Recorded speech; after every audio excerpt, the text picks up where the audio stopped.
AM Miami Fort Lauderdale presents the Neil Rogers Show. To talk to Neil, call 567-0560, toll free for Dade and Broward, or pound 560 on your cell phone. The opinions of Neil, his guests, callers, or anyone else on the show do not necessarily reflect those of WQAM, Beasley Reed Acquisitions, or the Beasley Broadcast Group. Now, Neil Rogers on Sports Radio 560 QAM. Goodbye, Brian Murray. You killed the team and you wouldn't know good hockey if it fit you on the ass. For a coach, you are a stupid nut. Rectum. Bill Torrey must be nuts. Yes. To keep you on and you couldn't manage a checkbook. Never mind a team that at one time had all the right stuff. And it won't be too late for us to celebrate when you're the one they trade. All right. And when you leave, don't forget Chris Moe, your hockey queen. You thought that you would do better than Dominic Clay. Can't point the finger anymore. There's no one left to blame. Goodbye, Brian Murray. You can't admit that you don't know shit about running a hockey team, and you're not interested in hearing why.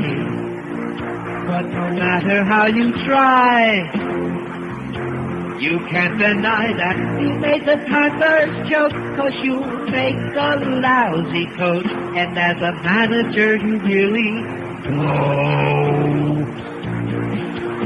And it won't be too late for us to celebrate when you're the one they trade.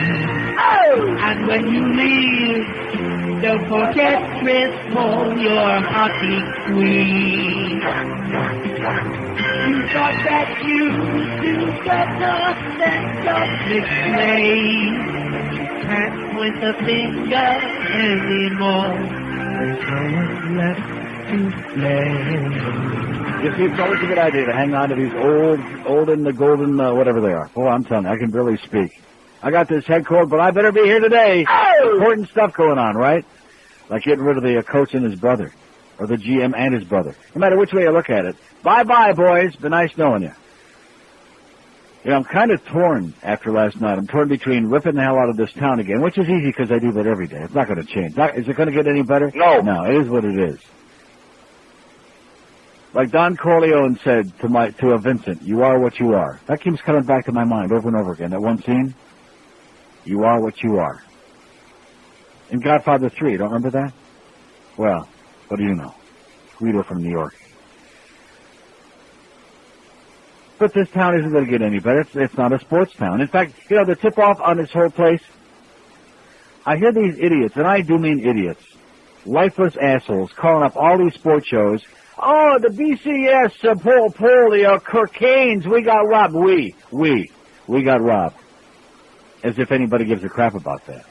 They don't care about the CBS poll, they care about the BCS poll. About some stupid, idiotic college football poll. That means absolutely nothing. And almost every one of these guys, well, you know, if we do this and we do that, how many of these people do you think really went to U of M? Did you go to U of M? No. Did I go to U of M? No. Did Hank go to U of M? No. Did Joe Rose go to U of M? No. Did Geldy go to U of M? No. Defoe, did he go? Did Ed Kaplan go to U of M? No. Do you know anybody who went to U of M besides silly Tony Cigaretto? Anybody? The Beast. Well, there's always one exception. Who? Jason. Oh, please. I'm not talking about sports nerds. I'm talking about like real people. Oh, then definitely not. I mean, the Beast is a real person, but he's an exception. He can't, he can't help it. Just take a look at him. He can't help it. He means well, but... No, but seriously, how many people do you know who really went to U of M? There's nothing there. There is no such school. In fact, I was listening to these guys calling Hank yesterday about the pool and belly aching and about, well, if we can do this and we can do that. And I thought to myself, I wonder if there actually are any classes conducted there anymore. Do you think they actually have classes at UM anymore? Because there is no campus anymore. And nobody, if they do claim that they go to school there, nobody lives on campus, do they? No. No. But anyway, we'll get back to that. We'll do a poll on that today. The BCS poll. But I'm going to tell you, last night, if we had 9,000 people in the Mac Arena, that was a lot. I'm trying to be kind. In fact, I even checked with Geldy, the ultimate shill. I checked with him this morning. I said, what would you say, about 9,000? And he said, yeah, I think you got it about 9,000 is what he said. And that was at the peak. That was at the height of fandomness in the game last night. After the second period, at which point I guess it was 2-0 at the end of the second, I do believe. Or was it 3? Well, whatever it was. Because I stayed till the third island. In fact, everybody's giving me high fives and low fives today here. You stayed till the third goal? Wow! Congratulations to you. I almost wish I would have stayed till the last couple of minutes when I understand the fans were all cheering, "Fire Terry Murray! Fire Terry!" They're all screaming and yelling, which I would have done that too. Then I would have had an excuse for my bad throat with my cold today. I would have said, "Oh, I screamed myself hoarse at that game last night." It's one good thing I didn't lose any voice at the game. Never made a peep. I cheered for all the Panther goals. Oh, that's right, there weren't any. So, like I said, I made no noise. I made about as much noise as they did. None. That franchise is in big trouble. Big trouble. And the Heat have their opening game last night in the Mickey Mouse Arena. Did they sell it out? No. No. A lot of hubbub and fanfare about that, but they didn't, by all admissions, even those who were telling me this morning what a big crowd they had, didn't sell it out. And I've been telling you that for years. This is not a sports town. It's never going to be a sports town, boys and girls. Now, when there's a winner, when it's we, when somebody gets hot or has a big game coming up that might make people feel better about themselves, like Miami FSU, for example, or this week Miami Virginia Tech, then all of a sudden, oh, well, if we could just win. And the same bozo is talking to Hank yesterday, telling about how, don't get nervous because I heard the inside word that if Miami wins this weekend, they'll have beaten the number 1 and number 2, and they might even jump up over Oklahoma and be number 1. And of course, Hank got righteously indignant about it, rightfully so. How could that be? Oklahoma hasn't lost. Has Miami lost? Last time I checked, they lost the game. But we want to be number 1. Don't you understand? We want to feel good about ourselves. I'll guarantee you those people there last night don't feel too good about ourselves, including me. That was pathetic.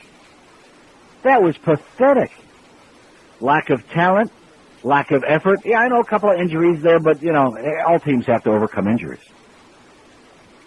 Even the Flyers, who are decimated with injury and dissension and Eric in limbo, even they tied Jersey last night 1-1, coming from behind with a late goal. Even they tied the Devils, who are playing so good. This team's in a coma. So it's like a chicken and the egg thing. How can you blame the public when there's only 9,000 people there last night? And then, you know something? It's only going to get worse. It's only going to get worse. You go there and you feel, even before the game starts, you feel dejected. You look around and you think, is there like a real game going on here tonight? Is this a scrimmage? It had all the atmosphere of shinny hockey, pond hockey. That's with 2 N's. This ain't the Jeff Rimmer show. We don't put those 4-letter words in there. 2 N's, not 2 T's. Although that would be more appropriate, I would say. Shinny hockey with 2 T's. That's what we saw last night from your Panthers. Lack of talent, destroying certain players, just taking away all their confidence, including one who didn't play last night because he's injured, Victor Kozlov. That's what these Murray boys have done. You build up these great expectations, and then 11 games, 1 win. And it wouldn't be so bad if it was 1 win and a lot of really tough losses. A scoreless tie against Minnesota, the Vile, a girls' team.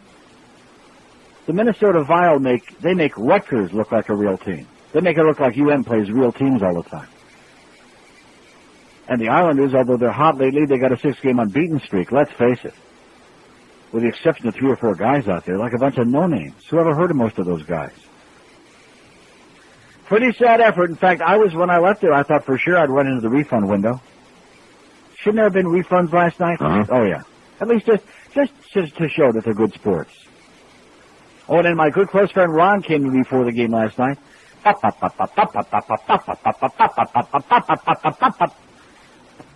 Find a friend, Ron.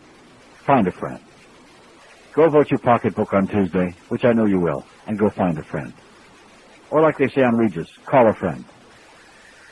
10 past 10 at 560 WQAM. No portion of this program may be reproduced without the express written permission of WQAM DC Broadcast Group, Incorporated.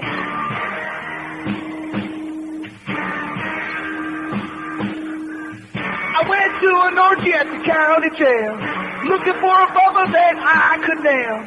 Everyone's jumping in, doing their thing. We're all begging and they say we do that thing. Well, let's fuck. Everybody, let's fuck. Naked bodies all over the cell block. We're banging at the jailhouse.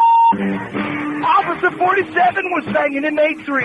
They were the cutest couple that I ever seen. This one inmate was eyeing me with a twitch. He said, come over here so I can make you my bitch. So let's fuck.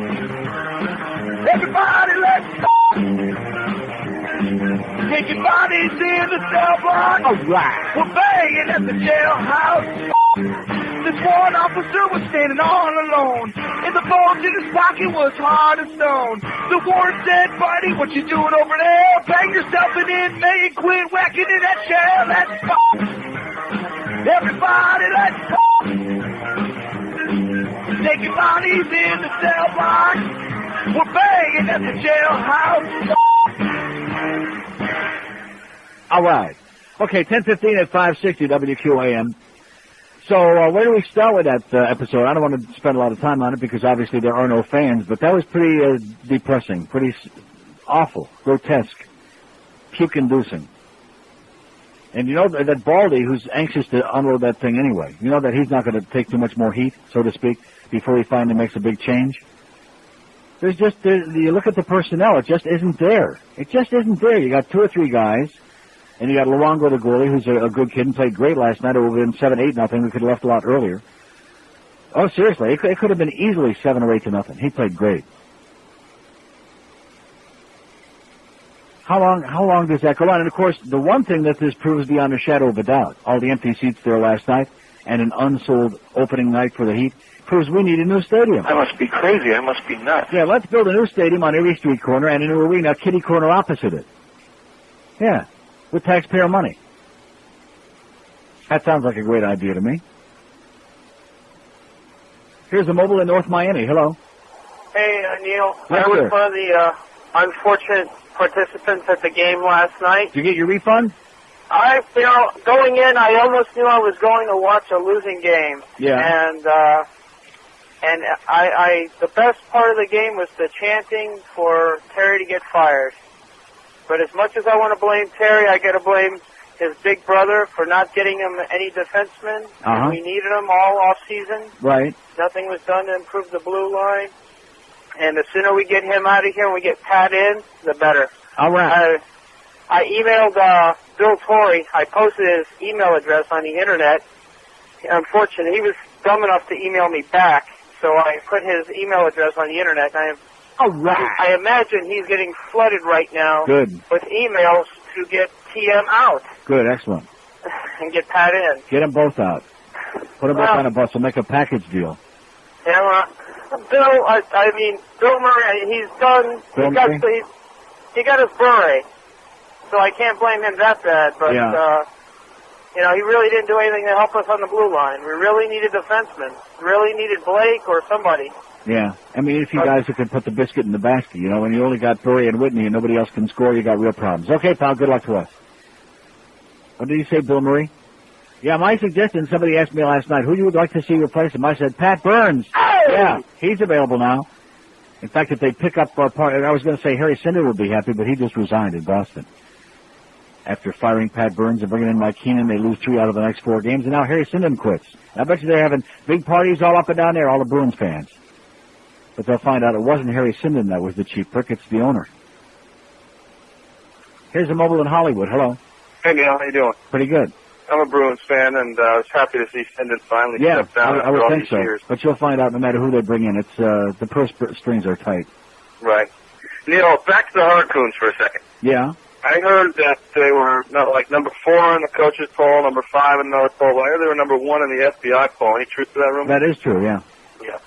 Neil, to the election real quick. Yes, sir. I got a question for you. Well, I'm an undecided, and I'm not sure how you vote. Do you vote for the candidate that you think will most positively affect you, or that will be best for society in general? Both.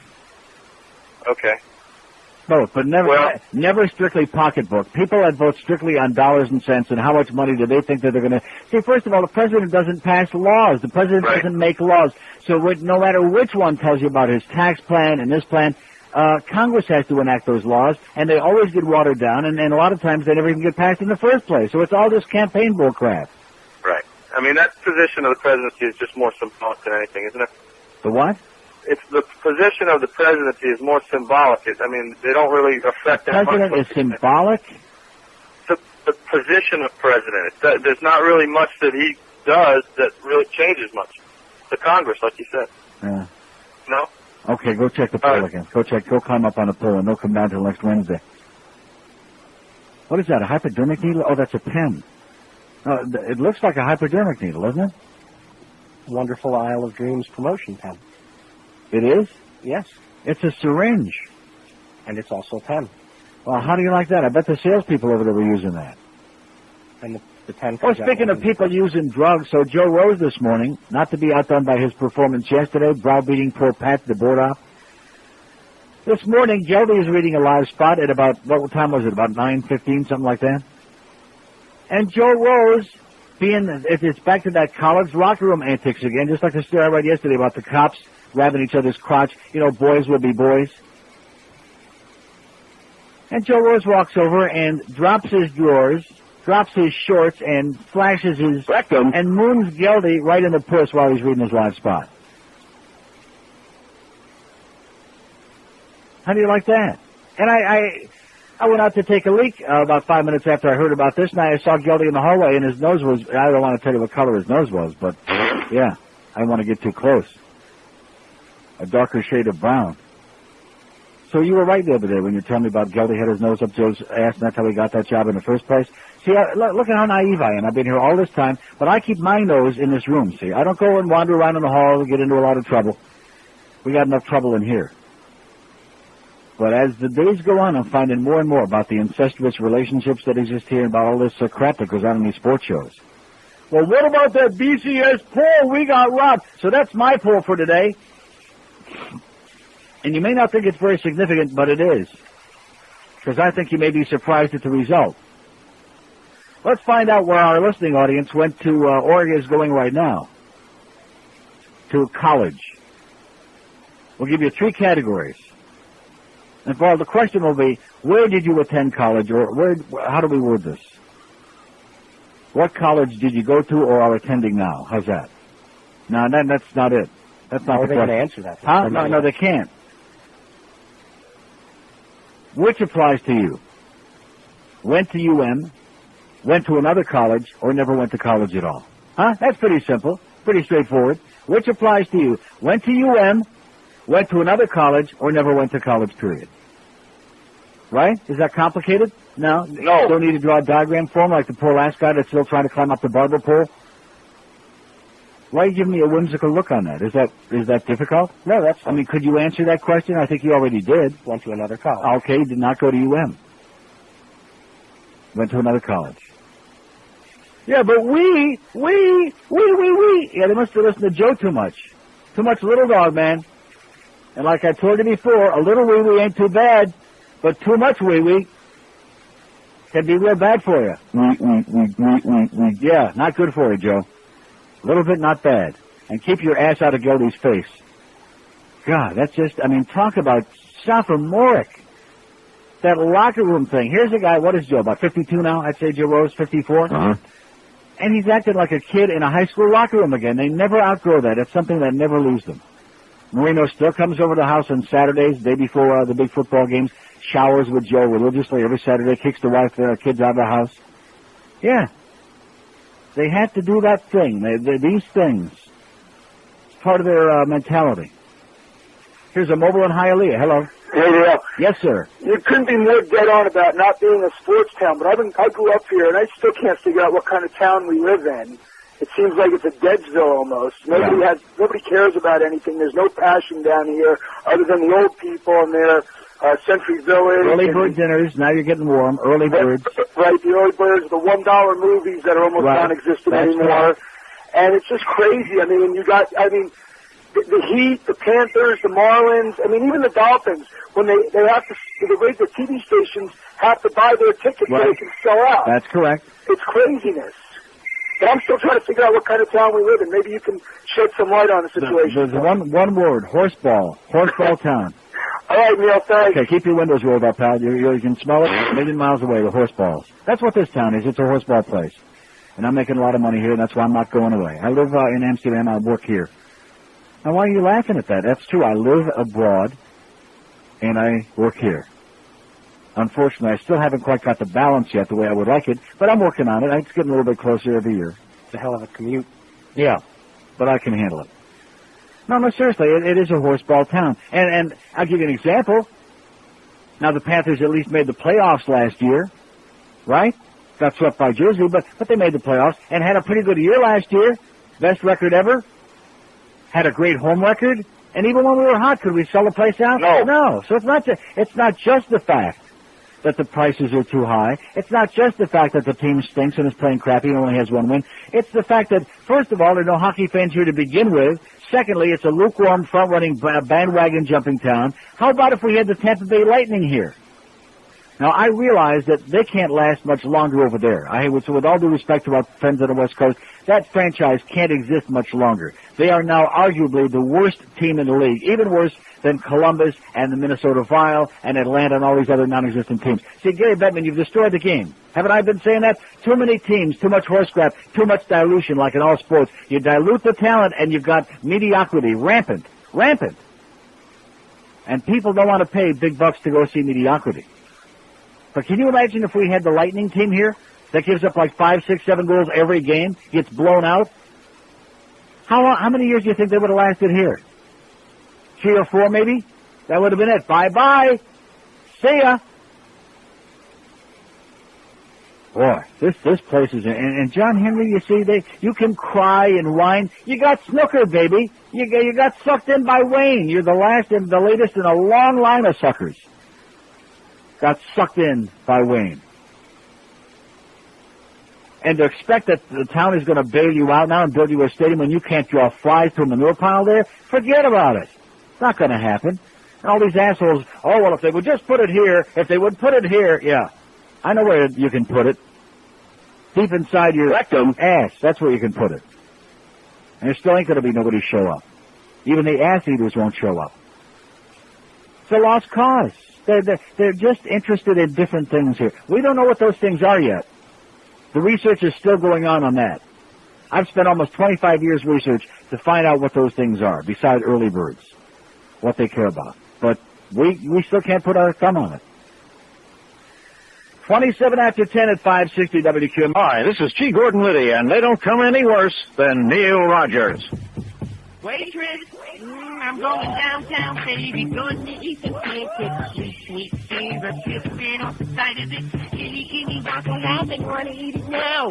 Gonna sit inside the pool, give me some hash brown. You won't find me sitting in Mickey D's, eating a biscuit with some cheese. I will be eating that at ease. The stuff that don't appease, it's disgusting on a green, that even if you say pretty. So either look at me, now you say I need to change, just go away, listen to what I say, just forget about it, there's no doubt about it, yo. While I'm incarcerated, I was flabbergasted and constipated, so I lifted weighted. It's just a pal, I'm like Hannibal Lecter. I listen when you hear it. Your rabbit's gone, sorry Evander, I was wrong. I said my time for the crime, that's true, I ain't lying. Now I love some food, that's good. But I just won't do booty, tooty, fresh and fruity, I say blue. Forget the Denny's. Why? Let me tell you, man. So I came to prison, I had the real grand slam. You see that? You see, I'm a rapper, I'm a singer. Oscar did a whoop.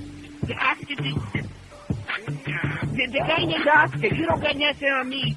I'm a singer, you see? you're throwing the gas. You didn't mean to do it. 10:31 at 560 QM. We're going to be doing a 15-part series on white guys trying to sound as illiterate as dumb Schwartzes. It's going to be pretty interesting.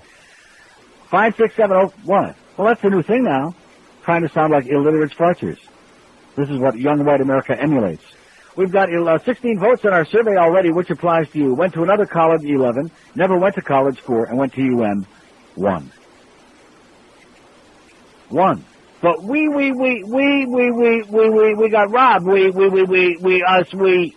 Yeah, and we're gonna win.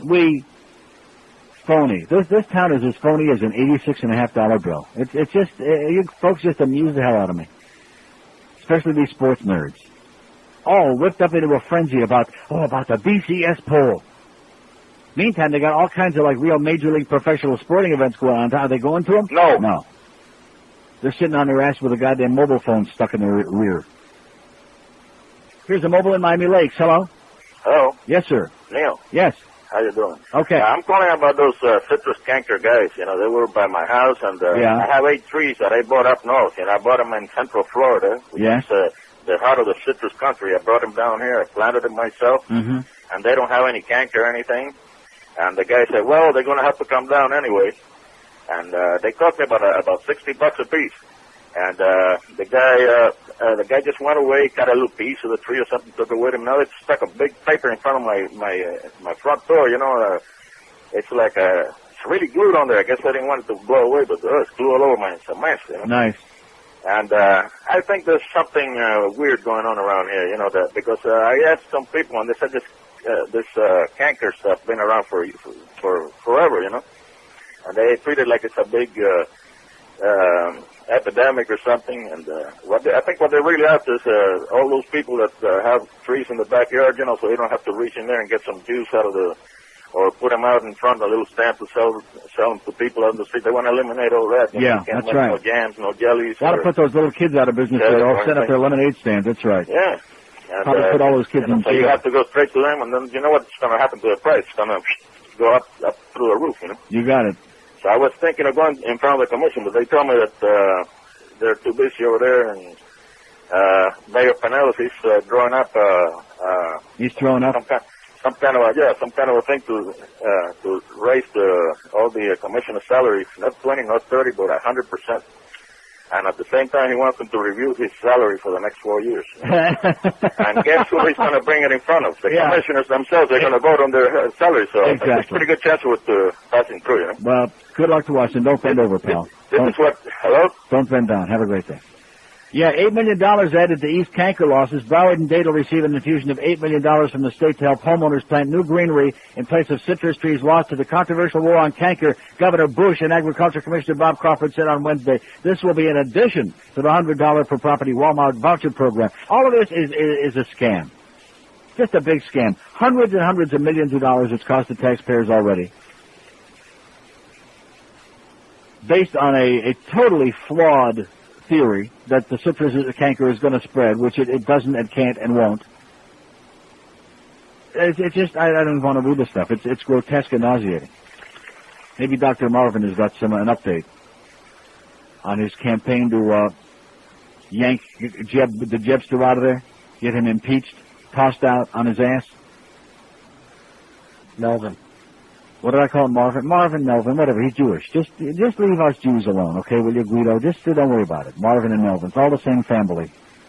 5670560, pound 560 on the AT&T and Verizon wireless line. I hate to break the news to you, but it looks like Bush is going to win. What? Well, now, why do you give me a look like that? Okay, I think Gore's going to win. Does that you feel better now? It looks like Bush is going to win. He's ahead in every poll. Not in every state poll, thank God, but in every, now I grant you it's close, but he's ahead in every one of the polls.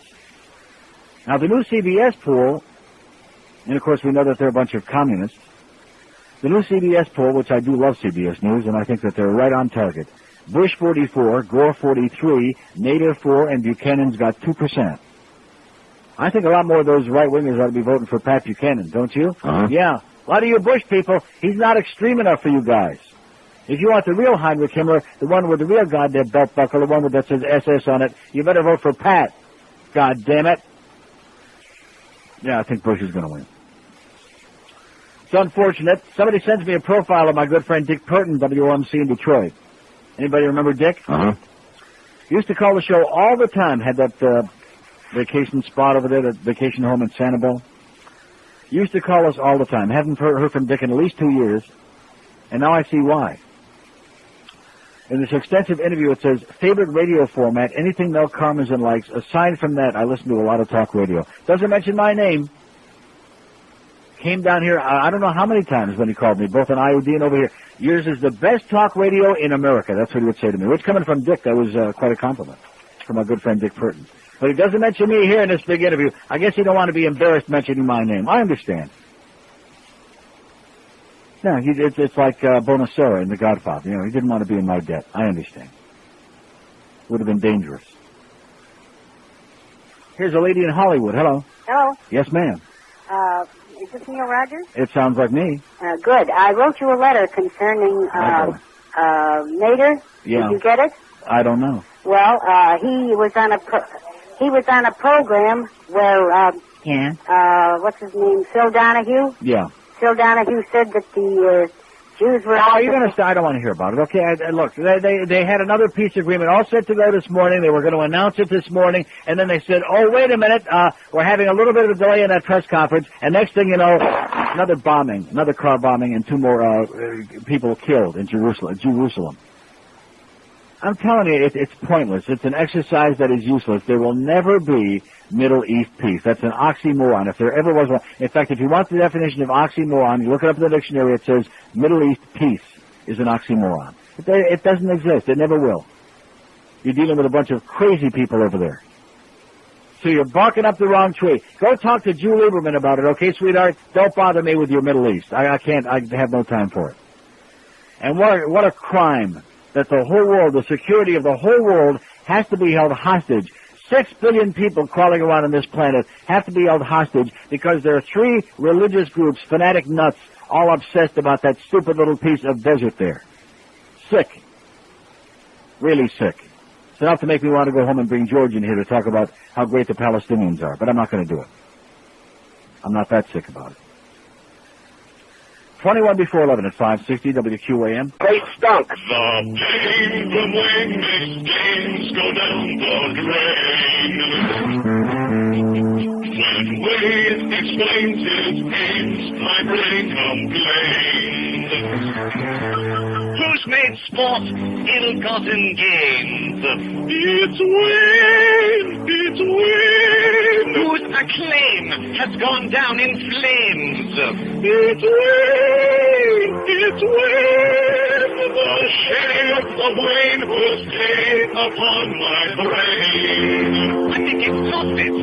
The strain from Wayne made stains inside my veins. 17 till 11 at 560 QM. Speaking of Wayne, Boca Resorts loses $27.6 million. Boca Resorts, Inc., owner of Boca Raton Resort and Club, reported a loss of $27.6 million, or 68 cents a share, for the quarter ended September 30th, etc., and so on. The Boca Raton-based company also owns the Florida Panthers hockey team. Boca Resorts' revenue is historically lowest during the September 30th period because of the weak summer demand, etc., and so on. And because the Panthers recognize revenue during the season, which begins during the fiscal second quarter, whatever that means. I got news for you, Wayne. You got a real source, baby. And the word I'm hearing from everybody and their brother is he is dying to dump that team, to just bail out of that whole thing. When in doubt, get the hell out. Here's a fax from Pissed Off in Cape Coral. Says if anyone wonders why Beasley stock is in the dumper, and it was just over 7, I believe. Wait a minute. 7 and 13/16. Yeah, Joe's got a gun to his head. It says just listen to 7:70 a.m. and you'll find out why. I'm sure you know by now that unannounced yesterday, the station Brain Trust decided to preempt your program yet another time. Your last hour has been replaced by a sex talk show. The host got some nasty calls from listeners and seemed quite upset. It seems the station management forgot to tell them they were replacing the last hour of your show. It boggles my mind how anyone with a half a brain can preempt the highest-rated talk show in Florida to put that crap on the air. WWCN currently runs a liner that says, if the check clears, we'll air it. It says absolute truth. That's what they're running. Our liner says, if the check clears, we'll air it. I've called the station but get the PD's voicemail, and of course he never calls anybody back. If I were an advertiser on that station, I would ask for my money back. Signed, Pissed Off in Cape Coral. Oh! Yeah. So we apologize again to all our friends over there on the West Coast. We have nothing to do with it. In fact, they don't even have the courtesy to tell us when they pull us crap. They just, or anybody, they just go ahead and do it. Bring in programming. You can't complain about their radio knowledge at the Beasley headquarters because they don't have any. They could be running a Chinese laundry and have the same amount of knowledge. They know nothing about this business. Blacklisted screenwriter Ring Lardner Jr. dead. He's dead. You know who that was? Ring Lardner. Ever heard of Ring Lardner Sr.? Great baseball writer. Boxing writer. Anyway, Ring Lardner Jr. won an Oscar for the movie MASH. Was blacklisted in the McCarthy era. Along with, it's got a picture here, Samuel Ornitz. In fact, did anybody ever see Ring Lardner Jr. together with Robert Q. Lewis? Boy, if Boca Brian's listening, you got to pick up the Herald. You must pick up a Herald. On page 4B, at least in the Broward edition, it's got a picture, and if this guy doesn't look like a spitting image of Robert Q. Lewis. You know who Robert Q. Lewis was, Joe? No, he don't know. Spitting image. He was a game show guy years and years ago, before you were born. No, nobody important. Not somebody important like John Charles Daly or anything like Gary Moore. I have been watching the Game Show Network. Well, then, if you see the real old black and white ones, sooner or later you'll come across a show emceed by Robert Q. Lewis. Glasses, kind of a thin, Jewy face. That was him. Samuel Ornitz, Albert Maltz, Alva Bessie, Lester Cole, Herbert Bieberman, and Edward Dimitrick, who later ratted on his fellow commie pink or whatever they were. During those ugly McCarthy days, and of course, if you'd like to go back to the McCarthy days and those witch hunts, and if you're embraced with that right-wing, fanatical, hateful mentality of the Christian right, these good Bible-thumping assholes, hypocrites, then vote for Bush next Tuesday by all means. Go right ahead, because that's what it's all about.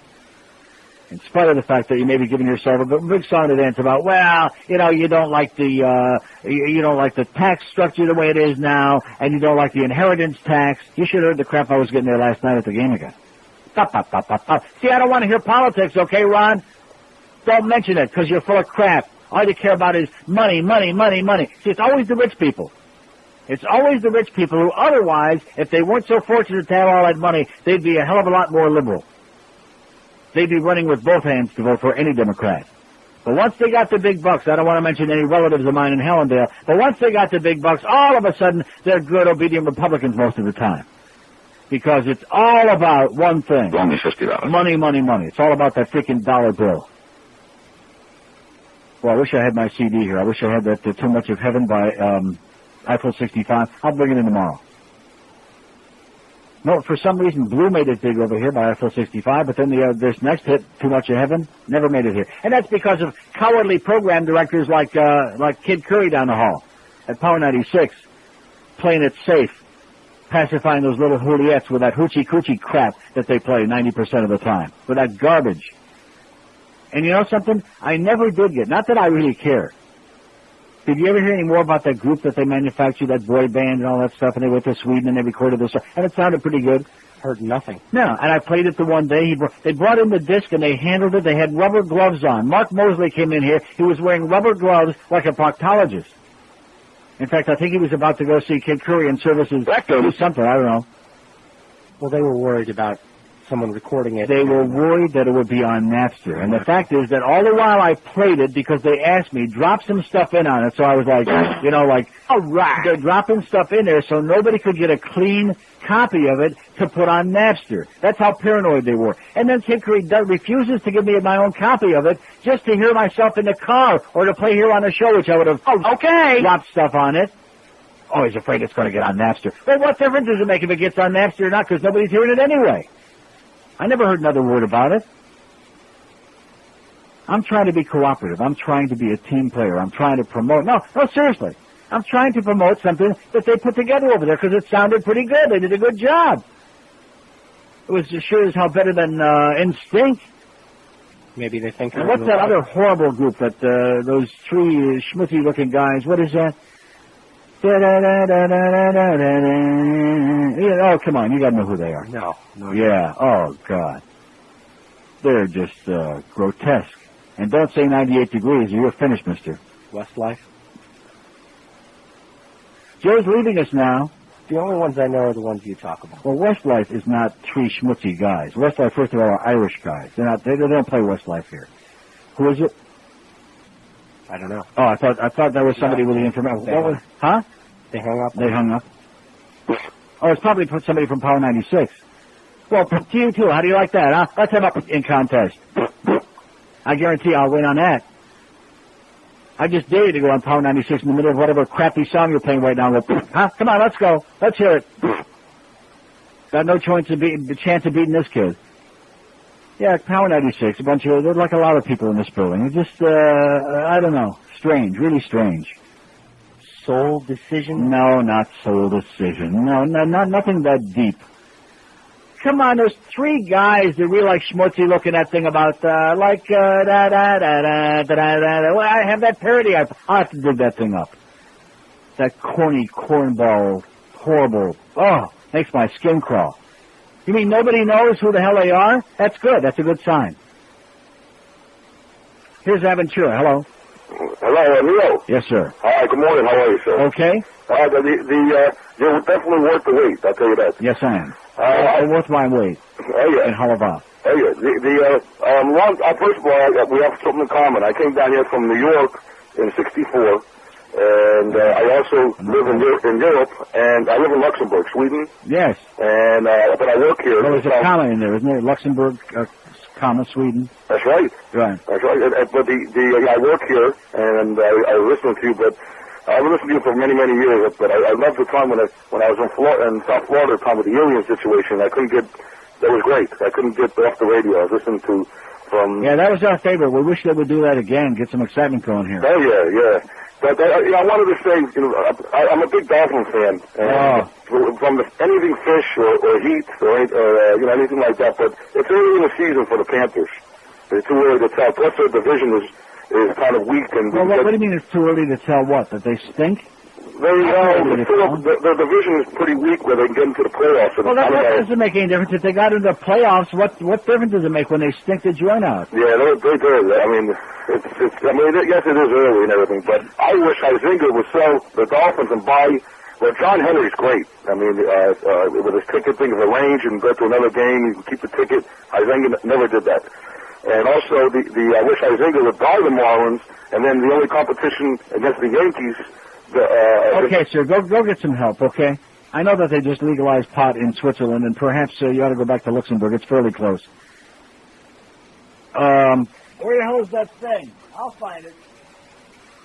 BB Mac? No. BB Mac is actually, actually one of them I think looks pretty good, BB Mac. They can't sing for crap, but at least, see, like I've said before, either look good or sing good. At least one of the two.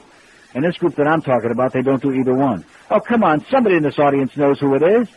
LFO? LFO, God bless you, it's LFO. Thank you, now maybe I don't have to find that stupid thing. Good God, don't you know that awful song that they sing? Oh, God, you've heard it. I can't think of what the lyrics are. I have the melody right, but I can't think of the... I don't even know what station I would turn on to hear that. Well, you turn on this show and you hear the parody of it, which I can't find for love or money. You know, it's really good that we have all this stuff in the DCS. Now that Shannon's gone, and of course, even when Shannon was here, it didn't do us any good because George was busy chasing her around on the floor. So we didn't get an awful lot of stuff in there. Oh, yeah, that's Miguel knows LFO. I know that. Abercrombie and Fitch, yeah. Yeah, that's a good song. The parody. Funny. Don't forget, he also likes Christina Aguilera, okay? Not her music, but physically. He thinks she's hot. Yeah. See, Miguel says she's not even worth this finger. Just gave her this one, okay? He just gave her a little one. Joe said he'd give her a little one. Oh, you gotta be kidding. You don't like Christina Aguilera. She's like a mouse. She's mousy. She's on the downhill. She's like an anorexic Minnie Mouse. She's terrible, and she can't sing for crap. I admit when I'm wrong. Britney is really far away in that. See, it all comes back to Britney. Like I said, if you can't sing good, at least look good. And she Britney looks good, can't sing for crap, and nobody cares. Nobody cares. She's just too much. Hot. Yeah. Good stuff. And see, and I read a great column about that thing, too. The woman that wrote the column was absolutely right. She's not worried about Eminem. She's not worried about all the lyrics in his rap songs. She's worried about Britney. Because Brittany is a horrendous role model to her 11 and 12 and 13-year-old daughters. Because Brittany, who was like 17 before she was 18 last time we checked, and we're not so sure she's really 18, she's running around naked now. This good born-again Christian bitch. Sticking her, and of course, are they real or are they mammoracks? That's the question, and nobody really cares. But they'd like to get a feel and find out.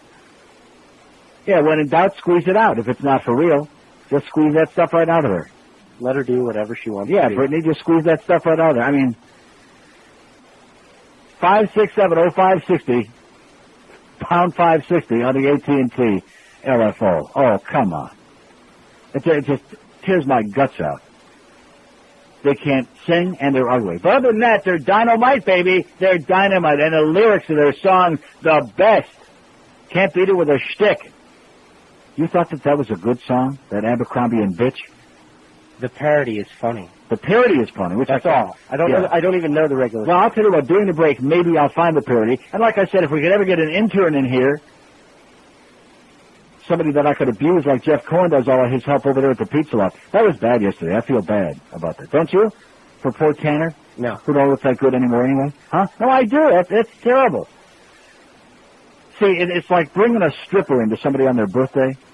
Somebody once did that to me at IOD. They brought in a male stripper on my birthday. And first of all, he was, gross. Oh, God. Grotesque and sweaty and ugly and, oh. And then they go through this whole thing, and you're sitting there like, it's humiliating. It's degrading. Oh, here, flirt with Neil. Here, put the bib on and sit on his lap. Flirt with... Oh, Ponytail, you are really a piece of crap, The stuff that he was telling him yesterday. I didn't say Yeah, I heard you say it at least 3 times. Pervert. See, people think it's Al Goldstein, including my mother. I got news for you, Ma. Al Goldstein's a very normal Jewish boy compared to Jeff Cohen. That's the pervert. This is 560 QAM. Sports Radio 560 WQAM Miami, Fort Lauderdale. A Beasley Broadcast Group station. And WQAM.com for the world. Get Bush. We're the guys who did that song. Like the girls of summer. And someone begged us that we couldn't do a song. That was dumb. I like to get my life with the documents. Right down the county bench. I eat eggs sitting on one leg. It's just dumb. Yeah. I sweat tight at Abercrombie bench. No one's making me itch. If we did a song that is dumber, we went down there. Scratch my butt with a nail file. Hit annoying like ceramic tile. People always hit on banana peels. Monty Hall said, let's make a deal. I wear contact lenses underneath my eyelids. That's what we've ever don't know truth of the kids. Don't they look like a dog if you think it has rabies? Everything's bigger, eating lots of yummy gravy. Just the other day I got a canker sore. Do you think Bill Bradley can beat Al Gore? I sing the first rhyme that comes to my head. I'm a big fan of Right Said Fred. I send emails on my brand new computer. People who drive to work on commuters. The other white meters that are known as sport. Singing this song makes me sound like a dork. You're gay. You believe what you know out there. You believe it's a hit. Most of people I wrote this song so it's dumber. I'm not dumber. I would have to say I would probably bitch. You can see it was a real bitch. See, that's much more dumber. See, that's one thing about our great song parodies. Most of them are better than the original song, and that's especially true in that case. Oh! They suck. LF. Oh! 11:01 at 560 WQM. Happy, what is it, Thursday? I have no idea what day it is. I'm lost. You know when you have a head cold and you're like having an out-of-body experience? Plus that game last night. Oh, God. Was there really a game last night? I'm serious. You want to make a fortune, open up your own little stand out there in the lobby, the one with the little flashlight and the pocketbooks. You know, people can read a good little, kind of a mini mystery during the game.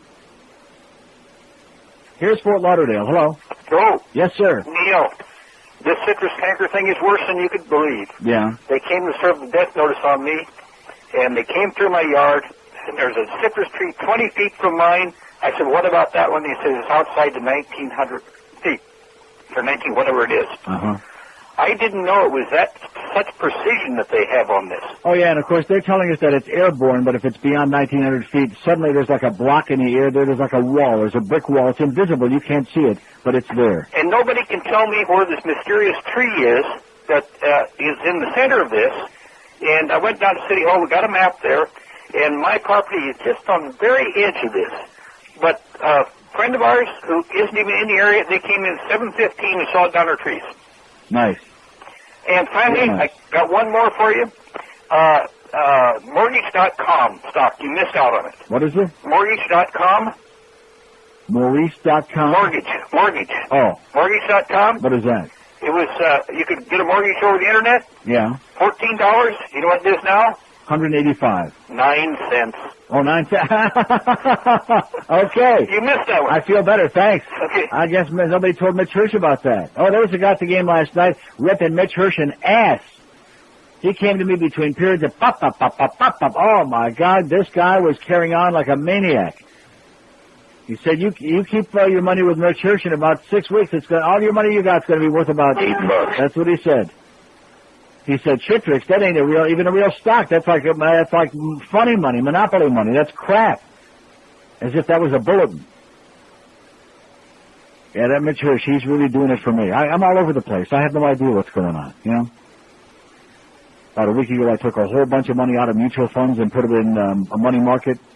Didn't lose any money on it, though, because I put it in money market within the same fund. But at least it's kind of in limbo. They're waiting for the big crash. And ever since I did that, everything's going up. Every time I should zig, I zag. And every time I should zag, I zig. And anytime I need some advice from him, I get like that. But he does admit that he made a lot of bad mistakes. That's good. See, that's really nice. He made a lot of bad mistakes. That's why they call him broker.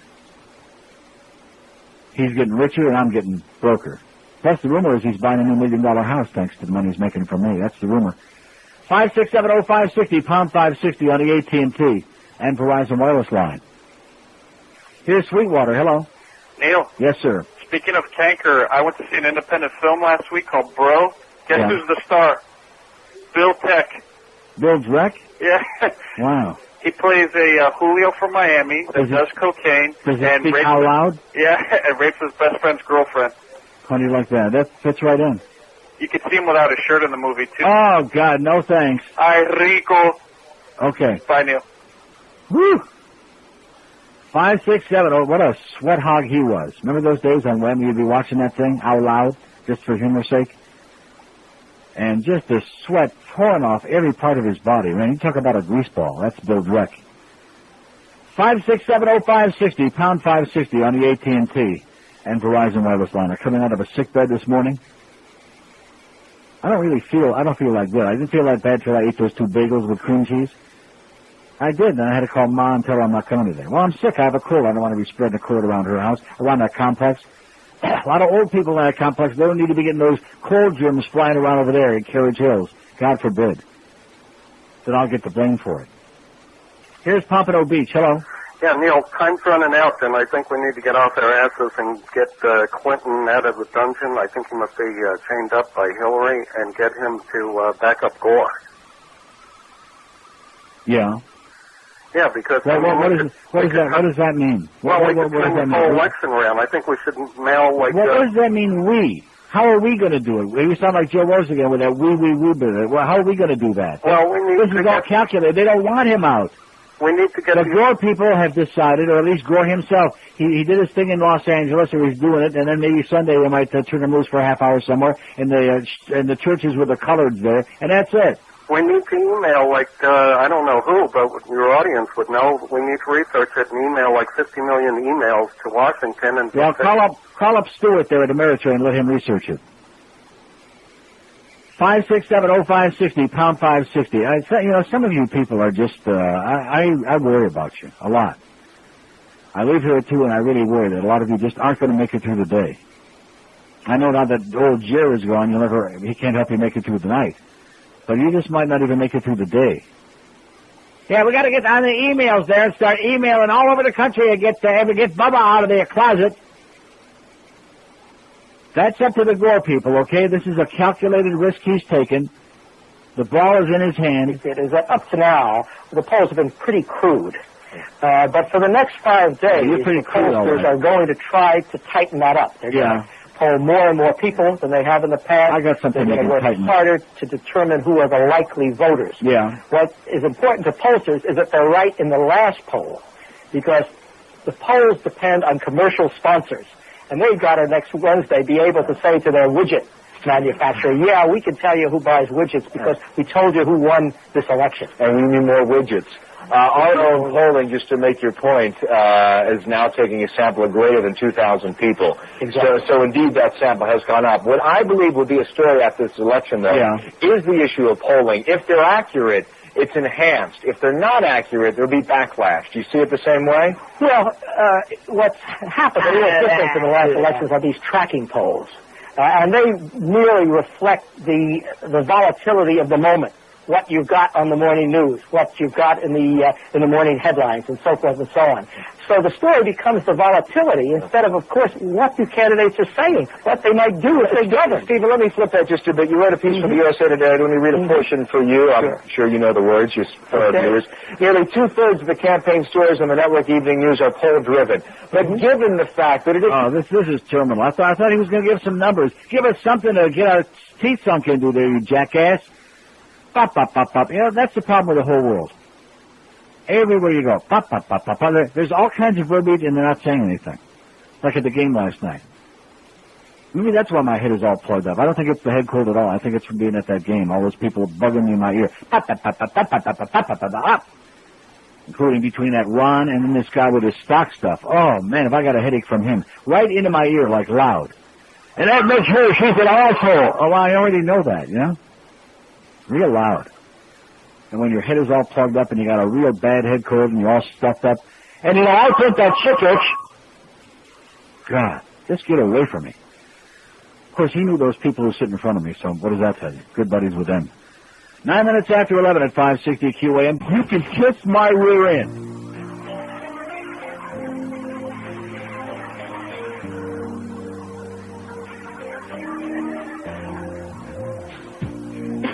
Tell me that you love my eyes. How young is too young? But I know that you keep on checking out my eyes. Don't blame you 'cause I'm very cute. Check out my breath, they're soaking on my lips and you. You come on to me and whisper things in my ear. And it sounds so far. But if you wanna dig me, so the things about me I don't think you know. I'm underage, 17. You should be scared of me, 'cause you could go to jail if you see with me. If I scream, you'll end up praising me. She looks 25, but she's just a teen. Perfect teen. I bet my lips are sweet. Daddy called the cops of mine. My breasts are perfect and sweet because I've had surgery. None of my cups reach my knees. My butterfingers run around. Rectum. Of my shore.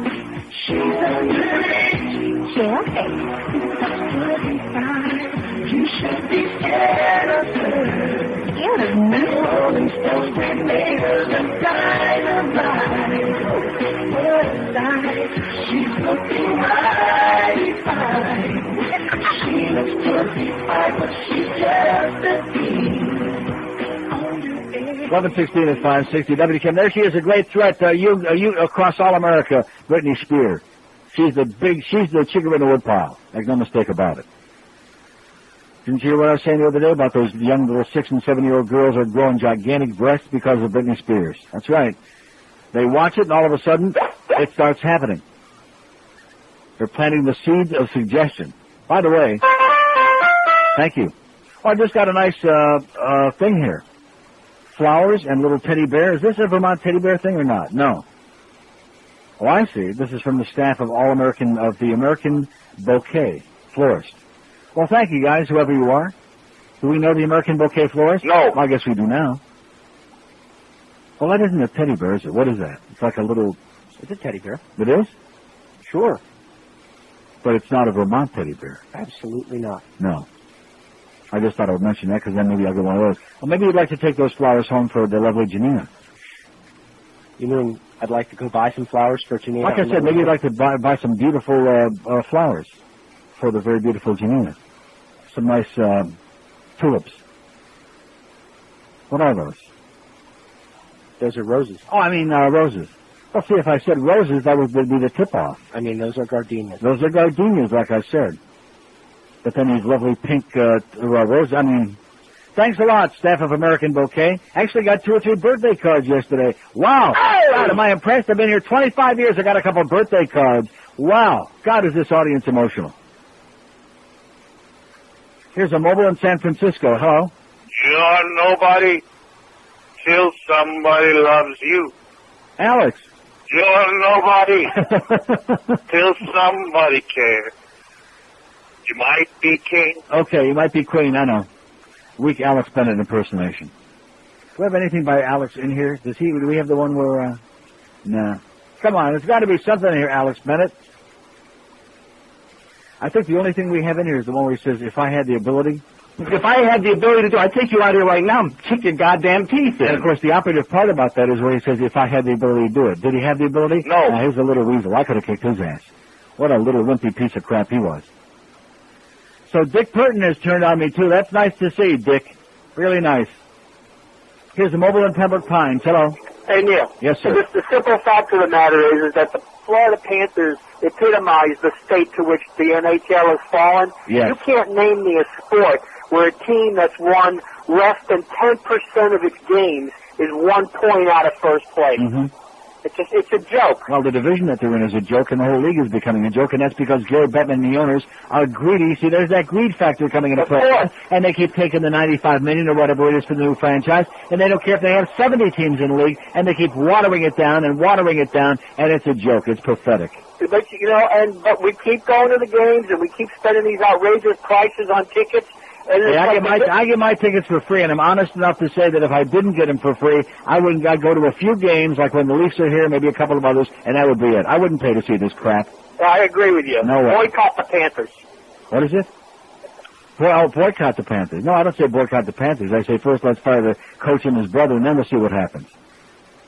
You don't have to say boycott the Panthers, because most everybody's doing that already anyway.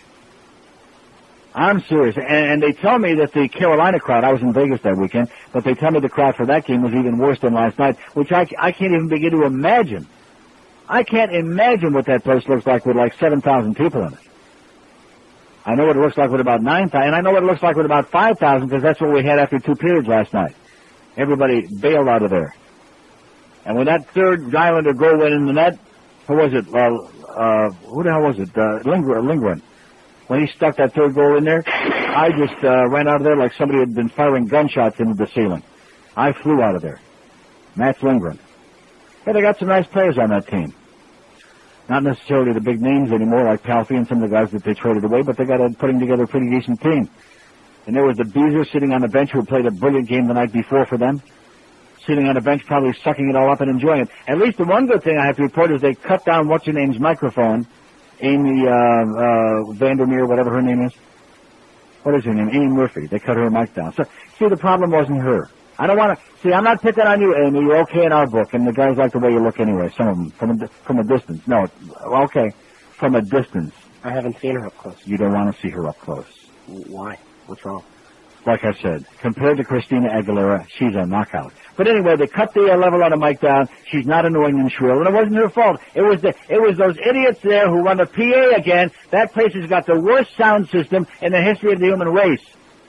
Now, anybody could go watch a concert in that place. Maybe the acoustics are different when they have a concert, but I can't imagine how they could be any better. That's the worst. And the new PA announcer, he sounds like Geldy with his BBs tied together with a rubber band. That's what he sounds like. He's bad. He doesn't have a clue to understanding the game. No clue. None. The other guy, what was wrong with the other guy? The other guy was part of the team. It would be like taking away Stanley's T. Panther. That was the only excitement we had in my section last night was Stanley T. Panther. And the only real excitement they had in the whole place was when Randy Moeller, they showed it on the screen up there when they had that in-between period thing. And somebody was giving Amy Murphy a pile of crap about something, and Randy says, well, I'm sure that's not the first time a guy has lied to you. And everybody went nuts. That was the highlight of the night. That was the great excitement of the evening in the Mac Arena last night. Nice going there, Red Deer Randy. Yeah, that a boy. Maniac. And she turned as red as a beet, by the way. So I guess it wasn't the first time. Here's Fort Lauderdale. Hello. Neil. Yes, sir. I don't know if somebody's already told you this, but Flint called up to the Stern Show this morning. No, they did not tell me. Oh, okay. Was he coherent? Very bad. Hard. I mean, it was like a translator you needed. Yeah. He told the story how the media's been ignoring that 5 women in, I guess in Texas, when Bush lived in an apartment in 1970. Yeah. Signed affidavits, but the woman doesn't want to come forward that Bush got some woman pregnant. Yeah, well, we already know all of that, but he was supposed to call me here a couple of days ago. Al Goldstein set it all up, and he never called, so how can you believe it? Even Al doesn't believe it. Well, Al is not much more coherent than Larry is. Al was, compared to usual, Al was very coherent when he was here. So, oh, was he? Okay. Yeah. I know that's unusual, but he was. I saw it. Flint's argument is he just wants the press to look into it. He says they're ignoring it and burying it, so. Well, what's there to look into? If the woman doesn't want to come forward and she's not going to say anything, how can they look into it? Well, he says they should just ask Bush at a press conference or the next time they Well, they asked him about the drug thing, too, and he just, he goes boom like that, and that's the end of that, and then they move on. It's amazing. He freely admits he was a drunk. That's okay. Right. What a hypocrite. Scumbag. You got it. Okay, thanks for the good news. So, in other words, Larry Flint is still going boom like that. And when Al talked about the fact that he's so heavily medicated that usually it's past 12:30 or 1 o'clock in the afternoon before he's coherent enough to speak, that doesn't sound too good, does it? No. It doesn't sound too promising. That's what we're going to have to fall back on. And even that asshole Bill Press last night, they have 15 different shows now on CNN to fill in the time to capitalize on this election thing.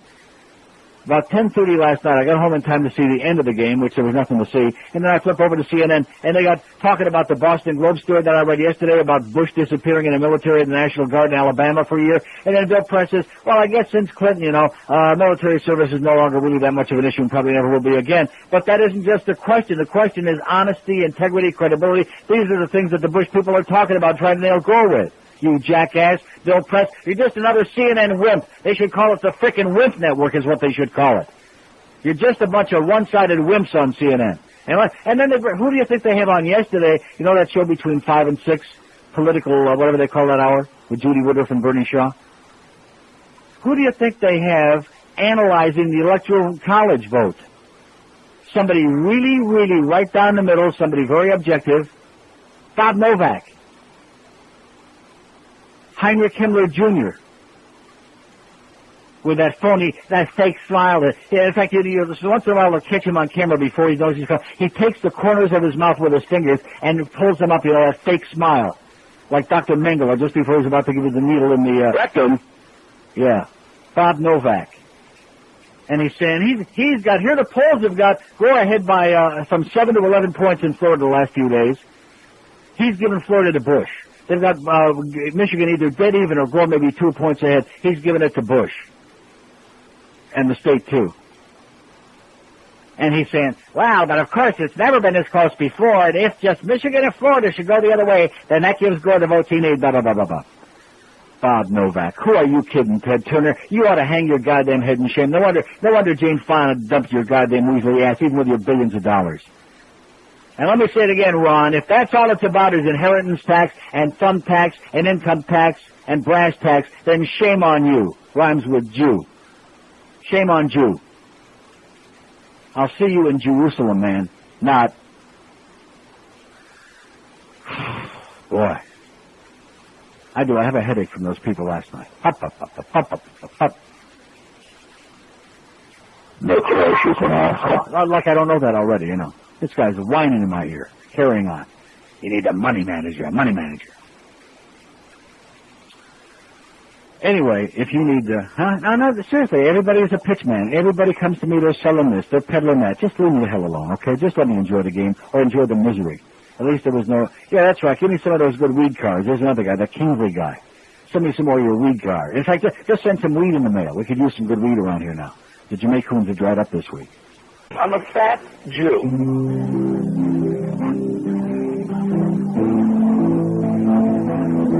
I saw Paula Jones in Penn's house today. All right. Like a car crash, I couldn't look away. It burned my eyes. What can I say? If there's one thing worse than her face, it's her legs wide open. It's such a bad sight to see Clinton's favorite place. She showed us everything with legs wide open. With her legs wide open. 7:30, what a thought, at 560 WQM. So the worst part, if you think that's disgusting, wait till you hear this. So I take this big vase of beautiful peach-colored roses. What would you call those? Are those pink? I guess they're pink. Pink. Pink roses. And I pick it up and I take it into the control room there to give them to Joe so we can give them to the lovely Janina. And I see at the top of the thing there, of the arrangement, there's another card. I thought I had the card, which I do have one little one and a card too. But here's the real card. Feliz cumpleaños. Happy birthday to my favorite fag. I love you deeply, Al. Deeply. As in wishful thinking. And now we're all like afraid to touch the flowers. We're afraid to go anywhere near them for fear of contamination. Burn the card. Oh, God. 567. Did anybody tell Bluff, since he's back here 2 days now, about line 5? I realize that he's under a lot of duress and is walking around very meekly, like he's afraid that somebody's going to bite his head off or something like that. But maybe somebody might want to tell him that line 5 has been out for days and days and days and days on end now. Just so that somebody around here gets their ass into doing something besides walking around and mooning Geldy in the puss, like Joe Rose did this morning. If to call that sophomoric would be an insult to high school sophomores all across the country. It's just pathetic, tragic. Here's Hollywood. Hello. Hello, Neil? Yes, sir. Yeah, thanks for taking my call. Thanks for making your call. I've been listening to you from day one, and I need a little help. I hope you can bear with me. I'll try to make it fast. Okay. Remember when you were going through that irritable bowel syndrome and with the test and all that? Yes, I went all through that, but I did hear your show where you said you took some sort of a compound or a vitamin that really helps you out a lot. Yeah. And I never did get the name of it. I got it right here. It's called, jeez. It's called Natron's Healthy Trinity. Pardon me? Natron's Healthy Trinity. I even have their number. How do you like that? Nathan? Natron, N-A-T-R-E-N. Not Nathan, they're not Jewish. Natron, N-A-T-R-E-N. Okay, and you got the telephone number? 1-800-992-3323. 3323. And it's mucho expensive, but it's well worth it. It helped me a lot. Oh, really? Yeah. I appreciate it. And Dr. Diamond, you said, was your doctor? Dr. Diamond? Yeah, you mentioned his name. You said he was very good. Never heard of Dr. Diamond. Okay, I mislistened. Anyway, I talked to your guy when he answered the phone. I have a WIOD newsletter that was sent out, I guess, in the year 1927. Huh. I'd like to wish you a happy birthday and send you a copy of it. It's very interesting reading. Okay. Okay? Thanks. Thanks a lot. Good luck. Bye. Okay, there's a guy whose kishkis are twisting. 5670560, pound 560 on the AT&T and Verizon wireless line. But I wish we had a place I could get some soup for my throat, but we don't, I guess. We don't have crap around here, you know? I mean, I hate to say that. We got our friend Chuck at the sub-center. Tony's has soup. Yeah. I wish we had a Chinese joint, you know? Some good wonton. Or like in the old days at IOD, that some young guy. No, I'm not talking about Miguel again. It's some young guy's name of a soup I used to have all the time. I think there's a Chinese joint down the street that way. But I don't think they'd listen. No, probably not. I doubt it very much. Now, there's a dearth of real serious restaurants in this area. This is kind of smarmy around here, really smarmy. a real. This is the middle of little Jamaican right here. That's where we are. Good weed, bad food, which is not a good combination. Because you have good weed, then you want some good food. 5670560, pound 560 on the AT&T and Verizon wireless line. I'll really be illin'. Here's a mobile in Boca. Hello. Neil! Yes, sir. Hey, how you doing? Happy belated birthday. Thank you so much. Half an hour now. Hey, I got a story for you. That boys band? You know, the boys band you've been talking about? LFO. They went to Switzerland, made a CD of one kid, Chris Sieber, is a bum.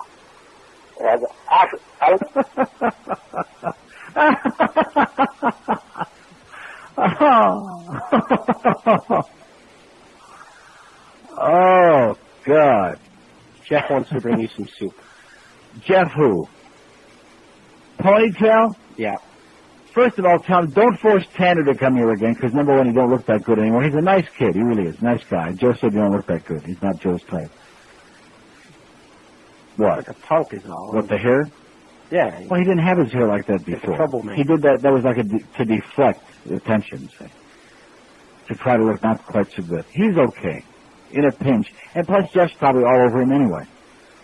I'm beginning to worry about Jeff. See, Jeff used to be really like real straight-laced, so to speak. He was kind of a ladies' man, as Joe Rose would say. But now he's like, since he started hanging around with Al Gerstein, we discovered that everybody who's still alive, and even some of those who are just barely warm anymore, has got like something, you know. He worries me a lot. He scares the hell out. Okay, bring us some soup, Ponytail. Is he listening? Is he on the phone? Yeah. Bring us some soup, but not any, no food. Just the soup. Just soup. No food, because I'll have a real serious accident. See, I shouldn't have eaten those bagels this morning.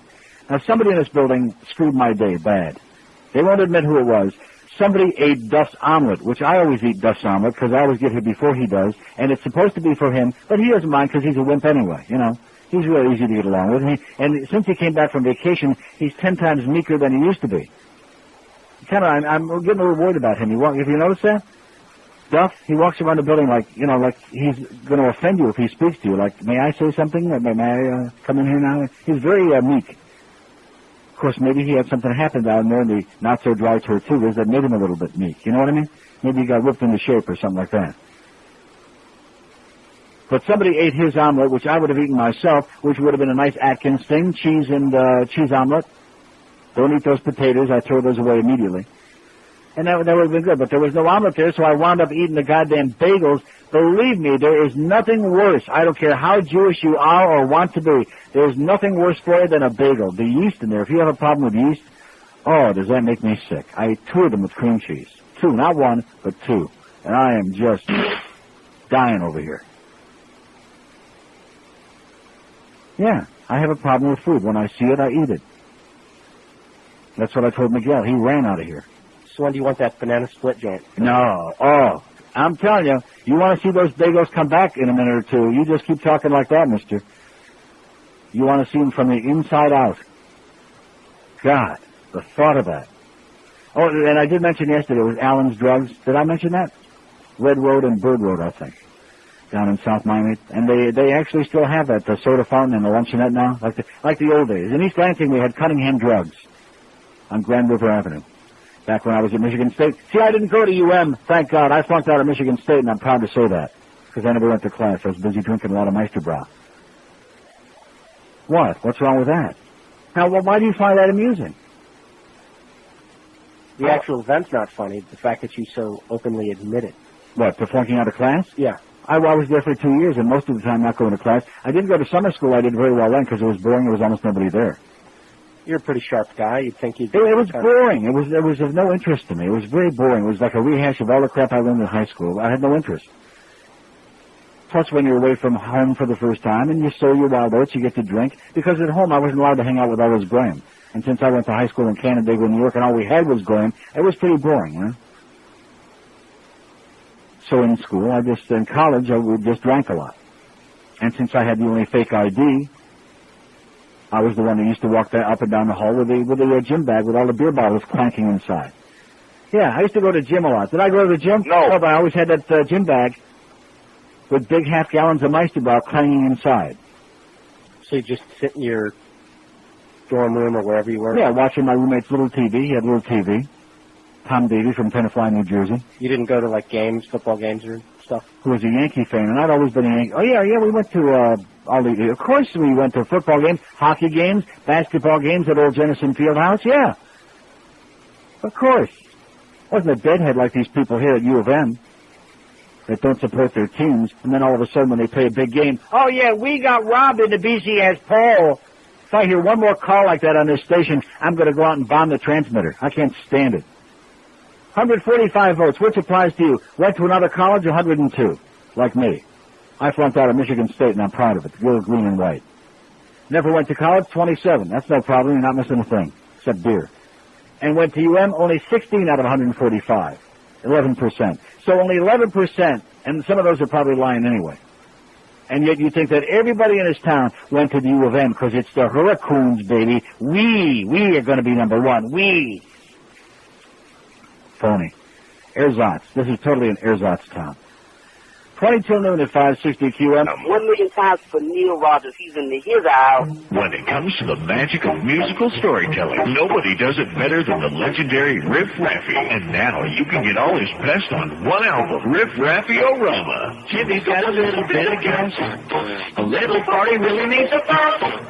Remember every day to be sure and clear the way so you do not kill your teacher or your class. Oh no. Of all the tune-filled tail spinners, none cut to the bone like Riff Raffy. And you'll get all his best in one album, from Booger to the Tale of the Little Fireman. Sometimes when you are whizzing, well, you play a little game involving a small fireman who's got a piss for aim. Riff Raffy can shed bright light on even the darkest of subjects. Bouncy, bouncy bed, oh, bouncy, bouncy bed. What's Bobby doing with dad? Bobby, Bobby head, oh, Bobby, Bobby head.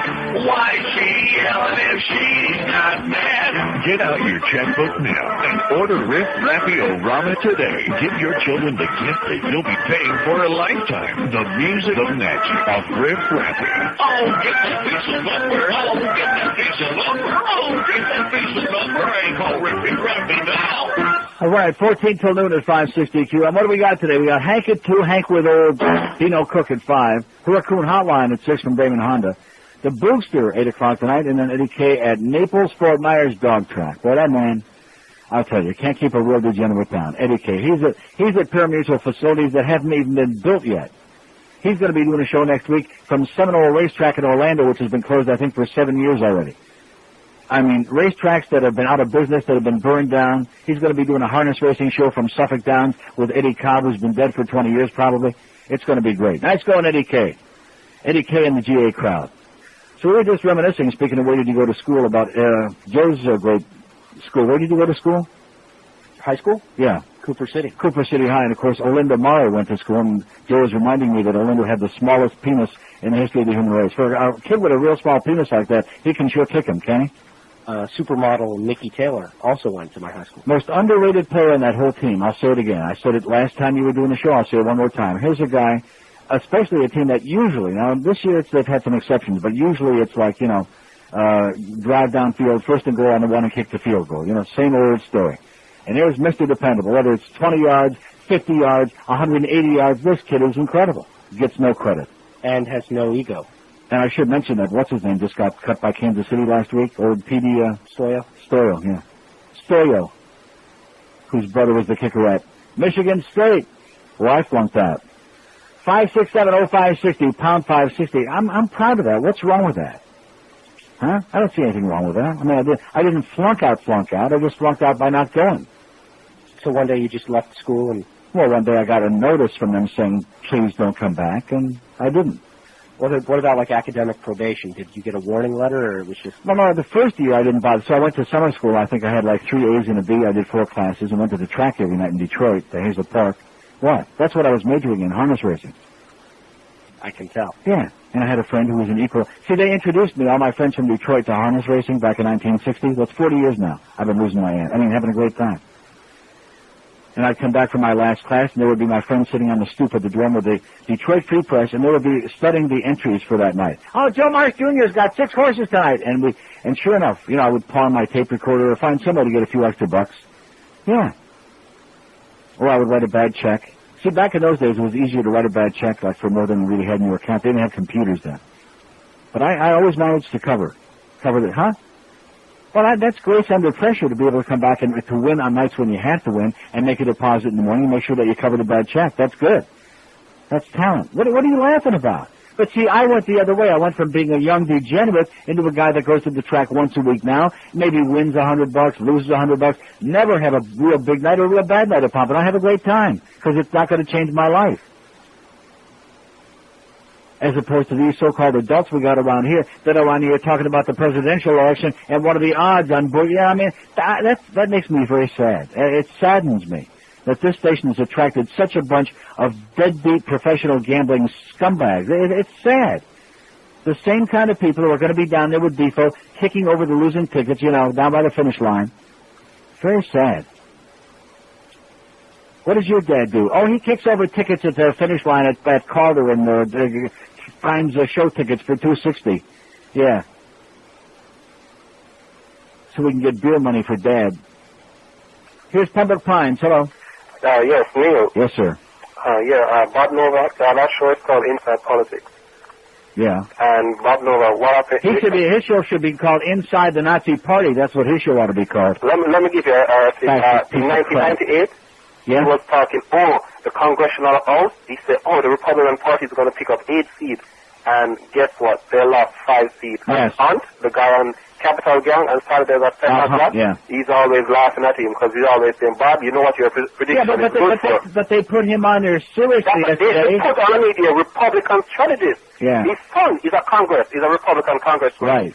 They should put, this is what I'm really calling you about, O'Neill, is the fact that Rush Limbaugh is out there motivating his supporters, and you're very crucial in the state of Florida to motivate us. You get me? And by you coming on and saying, Bush, even if you know it, just read some more, Murray Dodd, editorial, read some more Boston Globe stuff. You have to motivate us, because believe me, it is vital. It is. Because, last night on Rivera Live... I don't understand when I say that I think Bush is going to win. That's reverse psychology. That's to try to force people to panic and go out there and vote 4 or 5 times for I didn't take any psychology class. I took 2 economics. I didn't... Yeah, but at least you didn't flunk out. Okay, listen. You were last night on Rivera Live, Jerry Falwell, you know what he said? Rivera said, who do you like to be on the Supreme Court? You like to see justices. He said, I'd like to see 8 more of them. 8 more justices like Clarence Thomas, because he came to my university and he gave a speech, and I love him. Yeah, so all these people were going to vote for Ross Nader. Let's remember what Jerry Falwell said last night. God bless you, sir. Okay, man. Okay. Get all your crazy friends to vote. 5670560. It's only 5 days away, baby. Can you smell it? Yeah, it's in the air. The stench of this election is right there in the air. And these ads this year, this is the worst swill I've ever seen in my life, the way these ads are going. What is all of that? Mountain Valley Water is here? Did we order Mountain Valley? No? Complimentary for my friends at Mountain Valley Water. God bless you. God bless America. How do you like that? See, this is great. First I get those those roses from Al Goldstein, which I wish I wouldn't have seen that note. That just disrupted my whole day, seeing that. Especially when he says, I love you deeply. Now, what is Peter Leonard doing in here? What is that? What does the note say?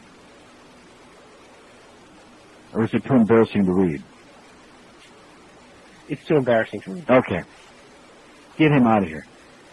Which applies to you? I went to another college, 119. Never went to college, 31. Went to UM, 19, only 11% out of 169. So all these people calling in the station saying, read this and read that. They went to UM like my little dog went to UM, and quite frankly, I think he could make the honor roll at UM. That's the average IQ at University of Miami, at Suntan U. Here's a lady in Fort Lauderdale. Hello. Hi, Neil. I just wanted to call. Did you see Marlo Thomas on the Today Show? No, I never watched that show. I hate that show. Well, I like it, but she went on there today bashing Ralph Nader. Good for her. Nice and one, her Marlo. husband. Really? Yeah, and she was telling everybody, you have to vote for Gore. It's a wasted vote for Nader. He's doing the wrong thing. If he really wants to change the country... I think she knows that her husband and Nader are doing it, I think she's onto that. She definitely is, and she's definitely upset with both of them. And she told everybody, you have to vote for Gore. Nader wants to change the world, and he needs to do it through propositions in the next 4 years. Right. Do not waste the vote and elect Gore.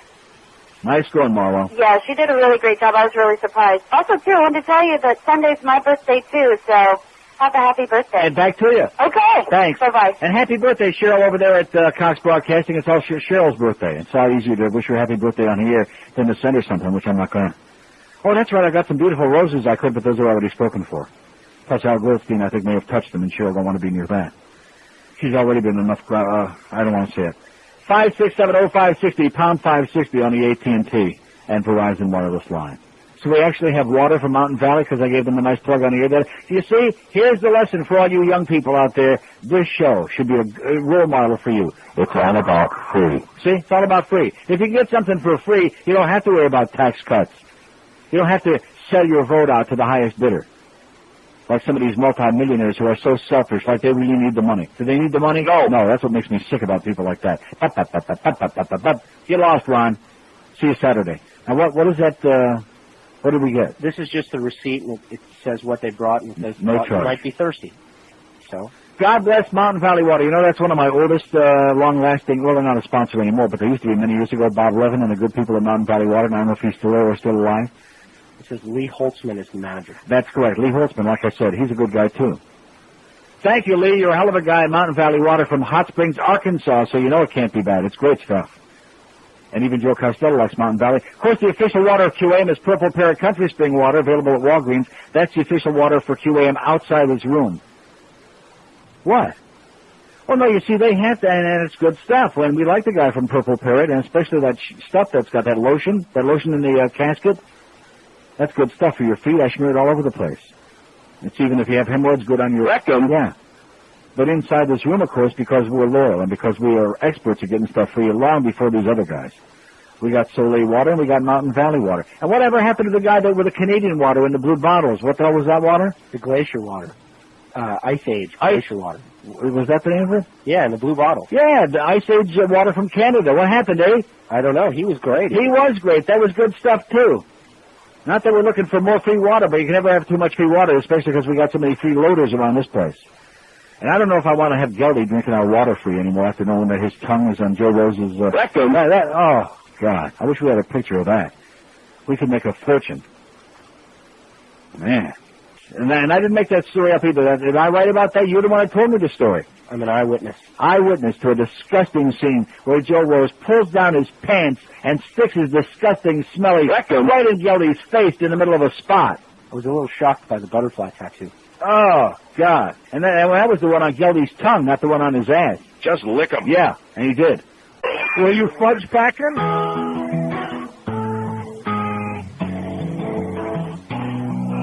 Bill cigars and Monica's vagina. All right. She lets out a giggle when he makes it wiggle. Monica is not the kind you can do in the behind, but a cigar in her vagina she don't mind. Well, he don't know where a stogie goes. I can see how there was some confusion between humidor and humid whore. And in Arkansas, the term cedar box means saw her naked. Stars report can lead to going blind. Now Clinton, he was working hard, late nights in the ovary office, working on a practical joke. He took Macanudo, put an exploding load in, for Monica was blowing rings of smoke. Bill cigars and Monica's vagina. She lets out a giggle every time he makes it wiggle. Monica is not the kind you can do in the behind, but a cigar in her vagina she don't mind. Oh, people feel that Hillary's been made a fool of by her husband. Feel that Hillary was wronged. Up in the Lincoln bedroom, she was moaning, moaning. Al Gore was doing her with Bill's old bong. Bill cigars and Monica's vagina. She lets out a giggle. Every brigantine he makes it wiggle. Monica is not the kind you can do in the behind, but a cigar in her vagina she don't mind. Oh, Candy, you Candy, yeah, Dutch master is faster. Oh, yeah, what you gotta do is take a Tipperillo and put it in a grill. Oh, yeah, yeah, yeah, yeah. Oh, now, but you coming. Oh, yeah. Level 3 at 560 WQAM. Here's a fax from the Islander fan who faxed us yesterday, and you were right, sir. They kicked the Panthers' ass. 3-0, shut them down. It wasn't even that close. And he says, the Murray's got to go. That's your only chance. And I say, absolutely correct, sir. Also, he says, Brad Isbister's got it. He stuck a nice one in there, first goal of the game last night. Brad Isbister, and looks pretty good, too. But that's beside the point. 567. What happened to the, I don't know, phone's a little bizarre today, isn't it? A little strange. But thanks to Mountain Valley Water and our close friend, what was his name, Lee Holtzman, our close best friend? Isaac actually brought the water. And Isaac who brought the water. Thank you, Isaac. We love you.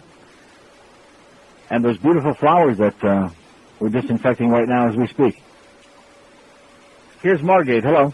Yeah, good afternoon, Neil. Yes, sir. You know, there's been something that's been bothering me for a long time about the Bush campaign. Uh-huh. Oh, wait a minute. CNN, 48-43 Bush. Washington Post, 49-45. ABC, 49-45. And I missed the bottom one. Go ahead.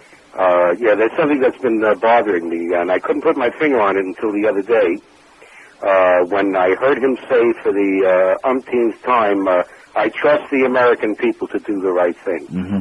Years ago, I had a friend that was a professional con, and he told me that the way you work is you never ask them to trust you. You tell them that you trust them. Uh-huh. That's the beginning of the con. And it's quite obvious that this is what he's running. He's trying to tell the American people, we trust you to do the right thing and therefore try to gain the trust of the American people. It's one of the oldest con lines. Yeah. Last night, they had Rob Reiner and Ben Stein on at the same time. Ben Stein. Oh, get him out of This guy, Ben Stein, is such a piece of crap. It is unbelievable. Uh-huh. Rob Reiner is a very intelligent, very smart, very deep, sounds like a very decent guy. Yeah. This Ben Stein, I don't know what hole he crawled out of. Unbelievable. Yeah, right-wing Jew. Yeah, they try to pit Jew against Jew. Jews forever, yeah. Very clever. All right, that's because Ben Stein's got the big money. You know, he does that thing, win Ben Stein's money. Who is he, by the way? He's a schmuck. How did he ever get to where he was? What's his history? Beats the hell out of me. I have no idea. I think he sold matzo balls to the Arabs. I don't know. I know. All of a sudden, this guy appeared on the scene out of nowhere. I don't find him funny. No. I don't know. I don't know what they see. Nauseam. Don't you hear those spots that we play on the station all the time with his voice? Get off this instant. Yeah. No. Well, you're lucky. Okay. Have a great day, sir. Okay. Bye-bye. And God bless America. Okay, we got 600 open lines here all of a sudden. I don't know what is with this crowd. We got 5 days to go to election. Are these lines working here? What's this? That one's working. This one's working. If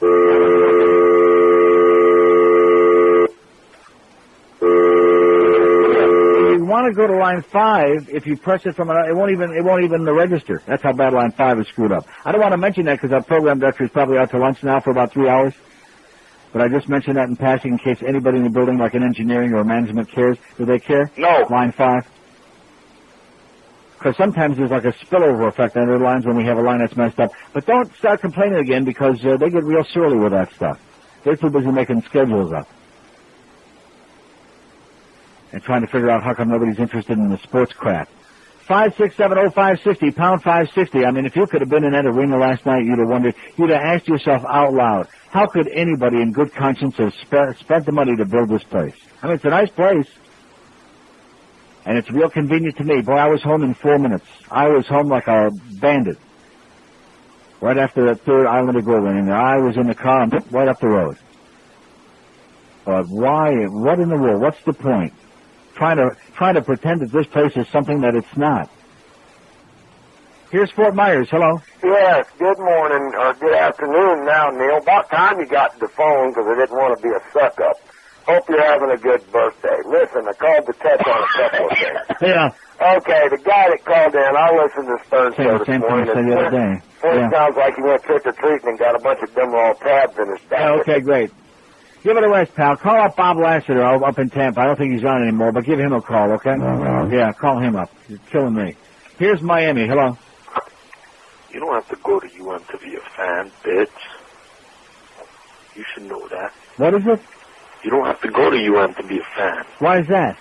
Because we live in Miami and we love UM. No, we don't. Living in Miami doesn't mean you love the Yeah. Now, this is a big metropolitan city, asshole. This is not like some little college town like East Lansing or Ann Arbor. This is a big metropolitan city. That's like saying if you live in New York, you gotta love Columbia. You gotta love Yeshiva.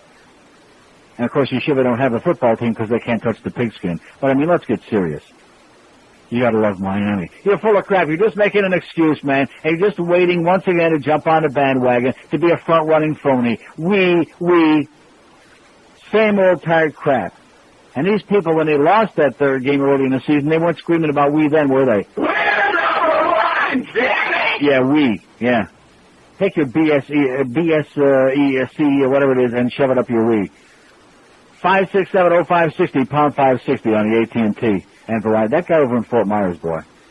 Craggy old fart. Maybe it's just as well we're not on over there most of the time. Here's a mobile in Fort Lauderdale. Hello. Ben Stein worked in the Nixon White House as a speechwriter. He's an asshole. And not only that, he was notorious because when Nixon wanted to count the Jews in the Commerce Department, he got Ben Stein to do it. Yeah. That was his claim to fame. He's a piece of crap. He's the human version of Droopy the dog. You remember the cartoon character? Sure. That's him. Mm-hmm. In fact, if you can't see a picture of the two of them in the same place. Never saw them together. Joe Rose is voting for Bush, by the way. He has stated many times that he is a Republican. That figures. He was showing his ass together this morning. That figures. So just want to let you know, he's one of those, let's see, he's selfish, hateful, intolerant guys from Texas. What does that come out to? I'm out of here. Okay. I thought he's from California, Joe Rose. No, he went to school in California. Is he from Texas? I don't know. After seeing his performance here the last 2 days, I'd say he's from Hungary. 5670560, pound 560 on the AT&T and Verizon wireless line. Yeah, Joe Rose. See, he's the one Goy on the morning show, so naturally he'd have to be for Bush. Bush is for Graham. 10 minutes afternoon at 560 WQM. He is on Clear Street right now.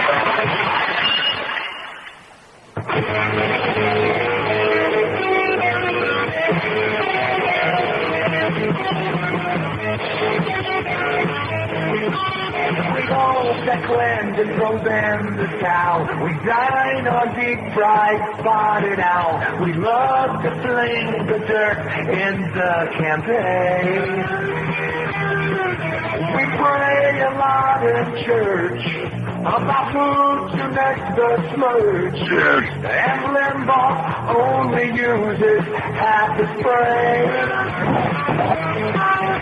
Jesse Helms is on attack. He hates the nice guy 'cause it's black. And Paul the Jones is our new poster day.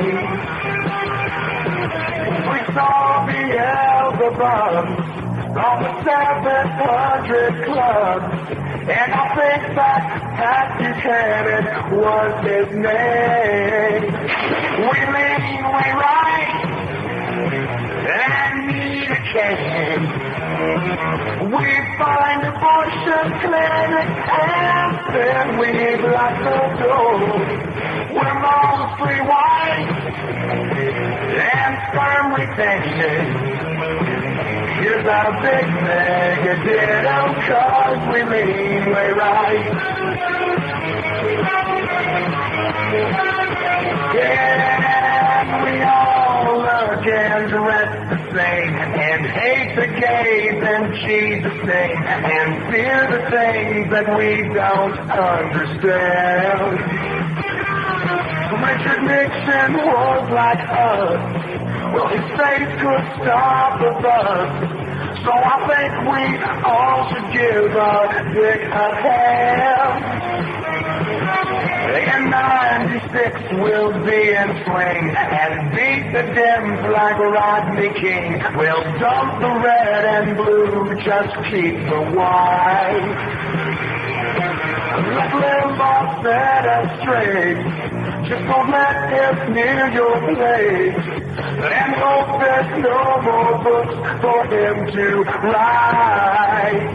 We lean way right and need a change.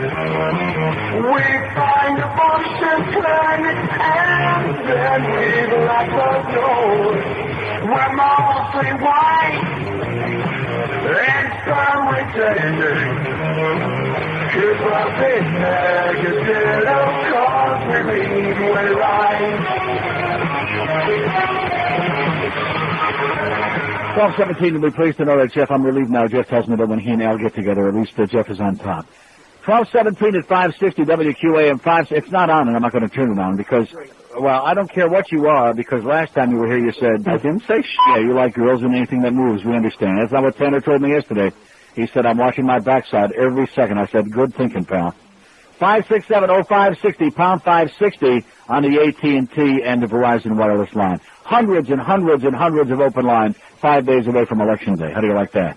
And they're giving me a song and dance about how I'm supposed to get everybody motivated. I'm sitting here with a goddamn head cold. I can barely breathe. Jeff Cohen brings me some good soup here, thank God. I even sound better now already. You hear that? Because it's kind of lubing up my throat there. And the soup, too. It's beautiful.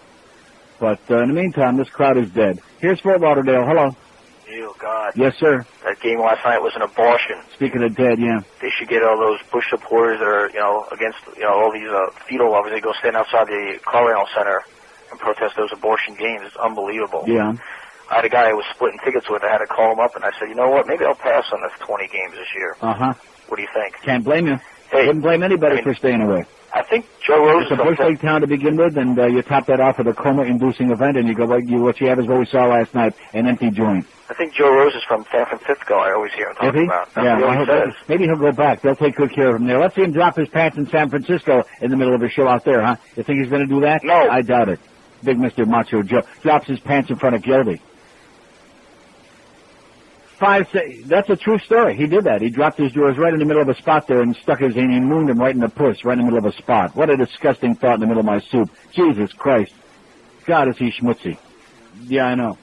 Here's Coral Gables. Hello. Hi, Neil. Yes, sir.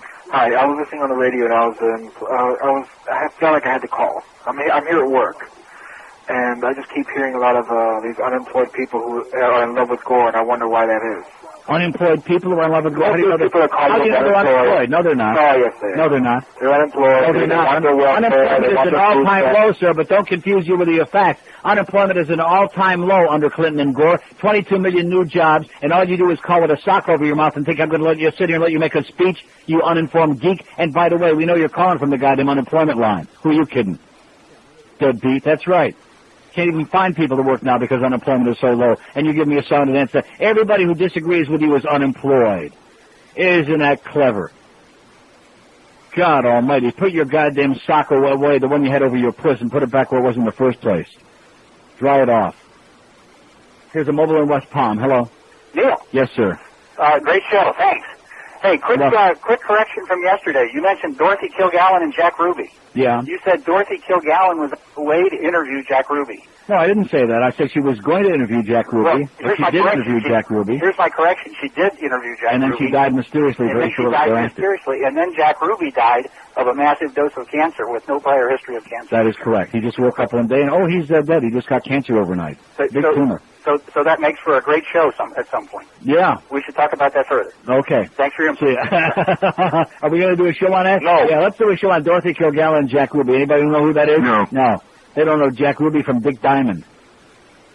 567-0560. They don't know Jack Ruby from Dick Cheney. Here's the mobile in Hollywood. Hello. Hey, Neil. How you doing? Okay, sir. Hey, Neil, I have one question. I've been scratching my head here. I was on a website that's cybercitizen.org, and it's got a lot of information on the candidates on everybody's. It's not a biased website. It doesn't seem to be anyways. But what I can't understand is there's a poll there that shows a lot of these people that are pro-choice mostly going towards Gore, are against the death penalty. I don't understand how they could be both of those things. Sure, let me say this to you, okay? The death penalty is not an issue. First of all, the death penalty is a state-by-state issue. Federal executions are almost nil. There are almost no federal executions. It's a state-by-state issue. It's not a major issue in a presidential election, so it's a moot point. Well, in addition to which, the fact that George Bush had all those people executed in Texas is not something that anybody, including him, having to admit in the third debate, ought to be proud of. Especially the people whose attorneys, whose public defenders were sleeping through half the trial. That is, you're laughing, but it's a matter of fact. It's a matter of record. Well, I guess the people need to examine themselves and say if they are, whether or not it's an issue in the presidential campaign for themselves personally, if they are for pro-choice, then they should also be pro-execution, or the other way around. It's not which candidate to vote for, but just ask themselves which one are they voting for. I don't see the connection. How do you draw a parallel between deciding over a woman's right to choose destiny over her own body and executing somebody who's a living person? What's the connection? Because life still begins. Yeah, okay, Greg. Go spout it someplace else. Call up fat-ass Limbaugh. Life begins at 80, I know. Life begins at 58. That's what I'm saying on Sunday, you jackass. All you men out there that want to stick your head inside every woman's womb out there, and I know a lot of you do, but I'm not talking about that. I'm talking about sticking your nose in their business. Oh, you want to do that too? They want to stick their nose in your business, ladies. Get your nose out of there. Just like Jelly with his nose in Joe Rose's rectum. Disgusting. Nothing like a man walking around. And that's why this business of these women out there, it's really tightening up, if you pardon that expression, the race among the women. How is that possible? What kind of a woman wants another Clarence Thomas on the Supreme Court, or maybe 3 or 4 more Clarence Thomases and Antonin Scalias? Who the hell wants that? And William freaking Rehnquist. Yeah, put some copy in there for crying out loud, because Brian sure as hell isn't doing that job. How do you like that?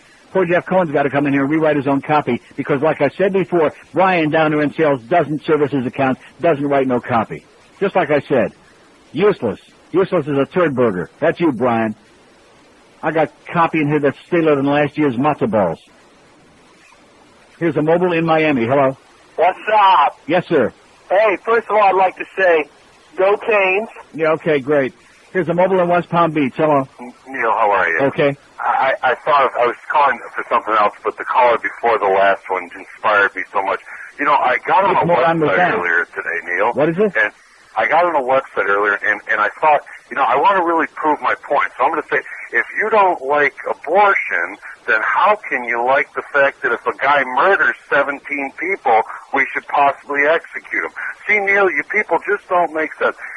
Does that kill you, Neil, or is it just me? Where are these guys? And you know you're living next door to half of them. They're complete morons. They've got their point of view, which they directed into their conversation of their speech that says, I looked on a website today. Yeah. These same morons are the ones that are out there going to vote for George Bush. Mm-hmm. And don't look at the fact that, you know what? Al Gore lied. Bill Clinton lied. Let's see, Bill Clinton lied about getting oral sex in the White House.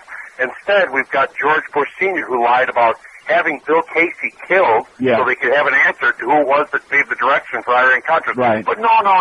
That's not. That's I just think a big Casey was looking at some pictures of Jack Ruby and all of a sudden got a big tumor. That's all pretend, Neil. We're just making that up because we got to find something to do. Because you know what? We couldn't catch one of the Bushes. You couldn't pay a woman to give George Bush a blowjob. You couldn't. I mean, let's face it. That's why they'll never have that problem in the White House. Okay, whatever you said. Anybody know what he said? No. No, but it killed a couple of minutes. 5670560, pound 560 on the AT&T and Verizon wireless line. Packard can't keep his pecker in his pants.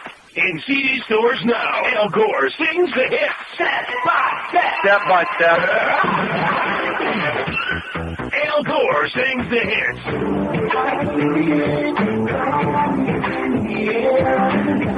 I think something's in the air tonight. That she was just walking down the street singing. You are dizzy too. Oh, that's it? I thought they were just getting going there. God, that would have been good for about 4.5 minutes, right in the middle of a mouthful of soup. God damn it. 12:30 at 560 WQAM. 5670560. Oh, Jesus. I see it. I see it. I don't know why you find it amusing. That's Al. He's sitting here reading Screw Magazine. That is Al. It's the same. Whatever you see right there, that sums him up in the same sentence. Eating and getting your sucked. That's Al. That's a medley of his material. Yeah, the Al2 video with him, and you notice who's in there from 50 years ago, a thinner, less grotesque Ron Jeremy. People come up to me at the hockey games, they're asking me, is Ron Jeremy really as gross as you said that he was? Yeah. Oh, yeah, trust me. You have to have a vivid imagination to see any, I mean, just a gigantic ball of fat, a ball of, like, remember Rover in The Prisoner, the big ball on the beach, the big white ball? It's like a big ball covered with hair. That's Ron Jeremy. Here's Miami. Hello. How you doing, Neil? Okay, sir. Yeah, for that caller who called in a couple minutes ago about the unemployment. That moron, yeah? Yeah. I'm unemployed, all right. And you know why I'm unemployed? Why is that, sir? Due to the fact of that goddamn Jetstar up there. Bush, little brother, he put me out of work single-handedly when he signed the bill, finishing all the emissions. Now I can't support my family. That's right. What am I supposed to do? Because of him, Republican. Amen. All these goddamn native voters, you better get the closest candidate to native. That's Gore. Let's go. You got it, baby. So there's a guy's going to have a lot of time on Tuesday. Here he's rounding up a whole bunch of those emission people, 15, 20, 50, 60,000 of them. They're going to be there with one of those pokers, and they're going to stick it right in your rectum. You don't vote for Gore. We don't want to start threatening playing Butch Boss, but that's the deal. That's the best offer we can make you. Take those with you, please, because the one who's got the naked picture of him with that stump, that fake penis glued on there, which, oh, God. You have no idea. I had to have Joe come in here and close it up while I was in the middle of lunch yesterday just to make sure I wouldn't see it by accident. Here's a mobile allegedly in Boston. Hello. Oh, Neil. Yes, sir. Hey, Neil, I just wanted to get in touch with you. Actually, I saw on your website it was your birthday the other day. Yeah. Yeah, happy belated birthday. No, it's my birthday Sunday. Sunday? Sunday. Oh, it is Sunday. Yeah. Oh, it's November 5th. That's right. As I was. I just moved out of Miami. Well, congratulations to you. Yeah, I'm sorry I can't catch your show on a regular basis anymore, but there's always the internet. There you go. I have to hook that up. Okay, well, listen, say hi to Jerry Williams, okay? He just turned 110. Have a great day. Thank you. 5670560, pound 560 on the AT&T and Verizon wireless line. So Bluff came in with a Line 5 report and said that there's a short in Joe Rose's shorts or something like that. And I said, yeah, it's been like that for weeks and weeks and weeks. And he went, like that kind of, sort of. Here's Miami. Hello. Hello, Neil. Yes, sir. Well, that last caller kind of summed it all up. You need the Democrats to take care of them. I guess the other caller was right. The guy was unemployed. Yeah. But there just goes to show you that Republicans are for free enterprise, and they're for big free enterprise, like the big oil companies. They're for putting all the little business people out of business. Stop with the crap about free enterprise, pal. Even you can't keep a straight face with that. Free enterprise, like the big oil corporations and the big pharmaceutical companies. That guy's going to get me so pissed off. I'll read that article again about Bush's crony there in Texas, who made sure that the generic drug for Coumadin couldn't get on the market there. They kept it off as long as possible because they were shoving all the big money in this guy's pocket. Yeah, they're for the little guy. That's right. The Republican Party is for the little guy. Yeah, there's a new one for you. This guy ought to be doing a stand-up comedy routine. 5670560, pound 560 on the AT&T and Verizon wireless line. See, one thing, why don't you at least be honest, okay? All you care about is yourself. You're a hateful right-wing scumbag, and that's fine. You're free to be a hateful right-wing, homophobic, bigoted, born-again, Bible-thumping, gun-squeezing scumbag, fetus-loving. That's fine, but at least admit it. Don't come on a goddamn show here and think this is the lard-ass Limbaugh show, and you're going to spew a bunch of this utter garbage that they get away with in all these other shows. All the convicted felons now. All those good, loyal Americans like G. Gordon Liddy and Ollie North. They go right straight from prison to the goddamn radio show with a nationwide forum. And I'm sitting here talking to a bunch of dunderheads in Miami for a lousy paycheck every couple of weeks. Here's a mobile in Hialeah. Hello. Happy birthday, Neil. Vote Bush for president. Yeah. Thank you. Okay. 5670560, pound 560 on the AT&T. Oh, President of Kiwanis is what he meant. Yeah. He'd be good there. I like him with that little hat on. Looks cute. The one they used to wear in the National Guard when he didn't show up. Here's Hialeah. Hello. Hey, Neil. Yes, sir. Happy birthday. Thanks. Listen, I'm voting for Gore, only because he's the lesser of the two evils. You're chronic. Get out of here. You're chronic. Can't stand it. Let's get some different people on the phone here today instead of these same goddamn chronics. This isn't one of those sports shows where we talk to the same 6 people every day and put people to sleep. God damn it. 700 years I've been doing this in the same boring, tired voices. That guy, one of the all-time worst. This is the guy who calls himself the Chronic. That guy we just had on there. Here's a mobile implantation. Hello. Hi, good afternoon, Neil. Sorry, I apologize. I just tuned in, but I wanted to make a couple of comments. First of all, the game last night, horrendous. Grotesque. I absolutely beg you to make those buttons like you did a couple of years ago for Brian Murray. This time we need to put Terry's picture on the button. No, we need to have one on each shoulder, one with each brother. Yeah, there you go. Well, I still have the DM button, so I'll wear that on my... You missed the beginning of the show this morning. My Nicholas flyer right here. Goodbye, Brian Murray. Yeah. Also, I wanted to comment. I just finished sending my 1,000th email to the organization. If I hear that music blasting in my ear again, I'm giving up my season ticket. Your senior tickets, yeah. I'm sick of it. And I'm not an old fuddy-duddy by any means. I agree with you. They finally cut down the volume on Amy Murphy. At least she's not so shrill. But the rest of the time, the music, they have blasting to the point where you can lose your mind. I'm glad to know that it's not just me, because I'm not a fuddy-duddy either, and I don't expect to sit in silence in there. But they have it cranking so loud, you could lose your freaking mind. I agree. And then I have one other final comment. Lick Bush in 2000. Okay. Get a new phone. He said lick Bush. 5670560. That's what Jeff's eyes just lit up, so we're going around like a pinball machine. 5670560, pound 560 on the AT&T and Verizon wireless line. As we continue to search for anybody with an IQ larger than their thumbnail. Are we going to find one? No. All the chronics, all the dregs. This isn't your mother's radio station. No. This shit rocks. Sports Radio 560, UAM. Spread 'em and say cheese. Hello? Hey, Al. It's me. I believe you've woken me up. Don't be crazy, man. It's morning time. I ain't even been to bed yet. Man, I went to that Hot Sopranos Club last night. The Bada Bing, although they renamed it the Satin Dolls. Al, are you there, man? I believe it's an ungodly hour to call someone. I've been up all night. You want to talk to one of the dancers from the club? Listen to my voice, man. I can barely speak. Here, you want to talk to Al Dorn? Yeah, talk to him. Hello. I believe you're going to wake up Tipper, and my ass will be grass. No, man, it'll be cool. Listen, I'm just calling you to tell you whatever you need, man. I'm all over it. I'm going to help you get elected, man. I'm going to be there for you every step of the way. I believe you should stay far away. And don't, I repeat, don't help me.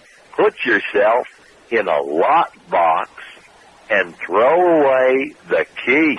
You're crazy, man. I know you want my help. You're just too proud to ask for it. I got the party favors all lined up. We'll give away those electronic jiggle monkeys for women. You know, it's like pay it forward. I do you a favor, and you do me a favor. We pay it forward, man. I believe if you were to give away a jiggle monkey to a woman, I would not get elected, and you should put the jiggle monkeys in a lockbox and forget them. Oh, man, you're just too proud to ask. I'll get this hoochie here with me. We'll come out there. I'll even get Hillary. She'll write a speech for you. She'll help get you elected, man. I believe you should stay away. Come again? Okay. Not you. Oh. Stay away. Right. I'll swing by and pick you up in about 40 minutes. Stay away. Right. I'll see you in an hour. If you don't stay away, I will murder you. Come on, honey, find your panties. We're going on the road. We'll see you in a little bit there, Al. Please, stay away. 1244 at 560 WQAM. That was choice. That was lovely. 5670560, pound 560 on the AT&T and Verizon wireless line. We're getting closer, baby. You can almost smell it, the entrails. Here's a mobile in Fort Lauderdale. Hello. Neil? Yes, sir? How do you do, sir? How are you? Okay. Did I hear you mention Eddie Cobb the Yeah. driver from Yes. years ago. That's what you were referring to, right? Yeah, sure. So you're from the same day and age as me, like with the Jimmy Cruz and the Huey Bell. You was a fan in them days. Yeah. I was a fan, yeah. My favorite horse was driven by Eddie Cobb. Best horse I ever saw, Pacer. You remember who it was? Well, what do you mean? It's the best horse that you ever saw. Do I know The who best it horse was? that I ever saw. Yeah, but he's good enough that he Well, was I right saw in Brett Hanover and Nitros and Camfello, so I'm sure that the horses that I've seen were better than the ones you're talking about. Well, let me tell you who it is, and then Genghis Khan. All right? Genghis Khan. Adios Butler. Adios Butler. He was not the greatest horse that ever raced, but he was good. He was great. That was Eddie Cobb, yeah. Yeah. I saw him a lot in Yonkers Raceway. I mean, he made a fan out of me. Yeah. Well, say hi to Tug Boyd, too, while you're at it. And have a great day. See you at Suffolk Down. See, this guy's from New York. See, everybody from New York thinks the whole world is from New York. Am I from New York? No. Yeah, I have been to Roosevelt and Yonkers back in the day when there was a Roosevelt and when Yonkers wasn't a toilet. But those are days long, long gone by. And I see Greg Reed's got his grow button on again. All right. Now just keep it on. Just sleep with that suit on and keep that on, because otherwise you'll forget about it. And then Tuesday you'll have like a brain fart and you'll forget all about it. Just keep that thing on. Keep it glued to you. Man, I'm worried about him. You know how he is. 567-0560. 567-0560 and pound 560 on the AT&T and the world-famous Verizon wireless line. Don't forget our Best of Neil CDs and cassettes. They're at all your Specs locations all over town, including Naples and Fort Myers. You can go to neilrogers.com or WQAM.com and get the Best of Neil CDs, cassettes, and the keychains and T-shirts, or you can call Miguel's extension at 305-650-0156 and get your stuff. For Planned Parenthood, don't forget all shipping and handling this year being donated by Pac Mail Centers of America, 965 North Nob Hill Road in Plantation. And also reminded that Purple People Eater, Purple Parrot Country Spring Water is the official water of WQM outside this room, available at all Walgreens stores. Outside this room. Now, why are you chuckling about that? Never heard from our Canada water guy, the icy blue mountain, whatever that thing was? Ice Age glacier water. Yeah. Was that what it was? Ice Age glacier water? Are we doing a water fest today? Yeah, we're doing a water-thon so that we have plenty of water for the... it's always good to stir up on water, especially when you live in South Florida. Always good to stir up. That's right. Because we're hearing a lot of hurricane people out there calling in. They're all pissed off. They're hurricanes. Here's Hollywood. Hello. Hollywood. Okay, nice talking to you. Here's Kendall. Hello. Kendall. Yes. Good afternoon. Yes? I would like to make a comment. I don't vote for anybody because they really don't care. Okay, thank you. Here's a mobile in Fort Lauderdale. Hello. Right? Yes, sir? Neil. Yes. Yeah, first time caller. All right. Check. Going back to the guy that called in and that did the exhaust emissions testing. Uh-huh. Yeah, there's probably 10 million people in the state of Florida that are glad this guy is not doing that anymore. Uh-huh. Yeah, I mean, why are we blaming the government for putting this guy on the welfare line? He just needs to go out and find another line of work. Yeah. What do you think about that? Thanks for being all heart. Okay, thanks for caring so much to send your worth venom. Or as that one guy said, ventum. Sending your ventum. Being so uncaring about somebody else. I mean, the guy was filling a job. They had jobs. This was a legitimate line of work. It's not like he was stealing tires off or hubcaps off cars at 3 in the morning. The guy had a legitimate line of work. And because the governor believes that we shouldn't have any inspections at all, which I also don't care for that was just a scam to get $10 out of your wallet. But they should have expanded the inspection and had real inspections here, and then this guy and a lot of other people could go back to work. But Jeb Bush, of course, probably knew that the guy was an illegal alien in the first place and said, no, let's cut the crap. Here's a mobile in Coral Gables. Hello. Hello? Yes, sir? When George Bush wins, you and... Oh, Julio, you give it a rest, Julio. I'm sorry. Like I said, enough with the same four voices, with your damn Julio right-wing stuff. Go and go back to bed with your Batista blow-up doll and get out of my face. Okay, Julio? Same old tired crap. And if George Bush wins next Tuesday, I'll be here on Wednesday and Thursday and Friday, and life will go on, okay? Not going to change my life that much. And I'll still be here, and you'll still be listening, and you'll still be out there trying to squeeze whatever used to be there between your legs, even though you can't find it no more, Julio. Squeeze the cheese. Here's a mobile in West Palm. Hello. Hey, I ain't heard that, buddy. Okay, buddy. I was listening to these guys. They talk about this Bush crap, and the funny thing about it is we love Clinton and Gore, and basically he did so much for America. And I don't see any Republicans walking around here hungry, starving, in a welfare line or anything like that. We had it so good. They think the grass was green on the other side. Just wonder when the time comes when, God forbid, Bush get in there. But if he do, we gonna catch all kinds of hell. I'm going to go out and buy an island with you, buddy, and me and you live on an island. We have a whole little thing going on outside. I don't think so, pal. No, I don't think so. Just you and you. Like I said, that Bush starting to look pretty good. 5670560, pound 560 on the AT&T and Verizon wireless line. Out of town line 877-785-6345. Now, was that just a one-day thing? Did you tell me it's only on Wednesdays that they have that make-believe sex show over there, or do we know? We'll find out. We'll find out in about 10 minutes. That's right. Not that I really care, because we get maybe 4 calls a week from over there, and two or three of the 4 we get, we don't want in the first place.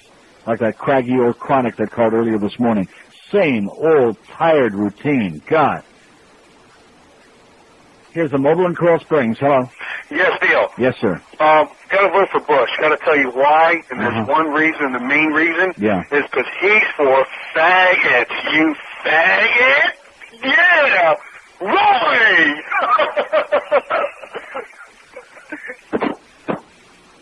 567, I'm glad to know that Bush is for faggots. That's good. 5670560, pound 560. And what did he say there at the end? Roy! Oh, that's what I thought it was. On the AT&T and the Verizon wireless line. You notice how the Bush people are all kind of like boomed like that. They're all like, yeah, losing it. Here's a mobile in Fort Lauderdale. Hello. Hello, Neil? Yes, sir. Hello, Neil? Yes, I am. How you doing? Okay. Pretty hard to follow a call like that, you know? We've had several of those. That's you got to understand the intellect of the people. It's like, birds of a feather do it together. They gravitate to that level. You get some of the biggest photos. It's unbelievable. Listen, I was the guy that you gave the tickets to yesterday for the Panther game. Oh, I'm so sorry. And I just wanted to call you and thank you for that. It was really nice, you know. Good, great seats. Bad game. Too bad the Panthers couldn't do anything last night. Tragic. And did you see that article on George Bush yet in the Rolling Stone? The article on Bush or the one on Gore? No, the one on Bush. Is George Bush really dumb by Al Franken? No, I haven't seen that yet. Okay. Thanks a lot for those tickets. I appreciate it. Glad you had a time. Well, I'm not going to say a good time. How could you have a good time there last night? I'm apologetic.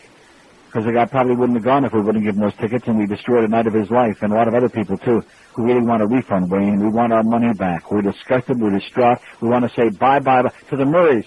Just line up the Murrays side by side. We'll pack them a salami sandwich, and we can all wave them. Bye, bye, bye! Yeah. In fact, before the game, when they showed the starting lineup, and then they showed the coach, and there's TM's picture up there on the screen, the massive booing, and this is before last night's game. You can imagine what's going to happen Saturday night when the Washington Caps are here. There is going to be real animosity, and verifiably so. What is it? Here's Weston. Hello. Neil, you just stole my thunder.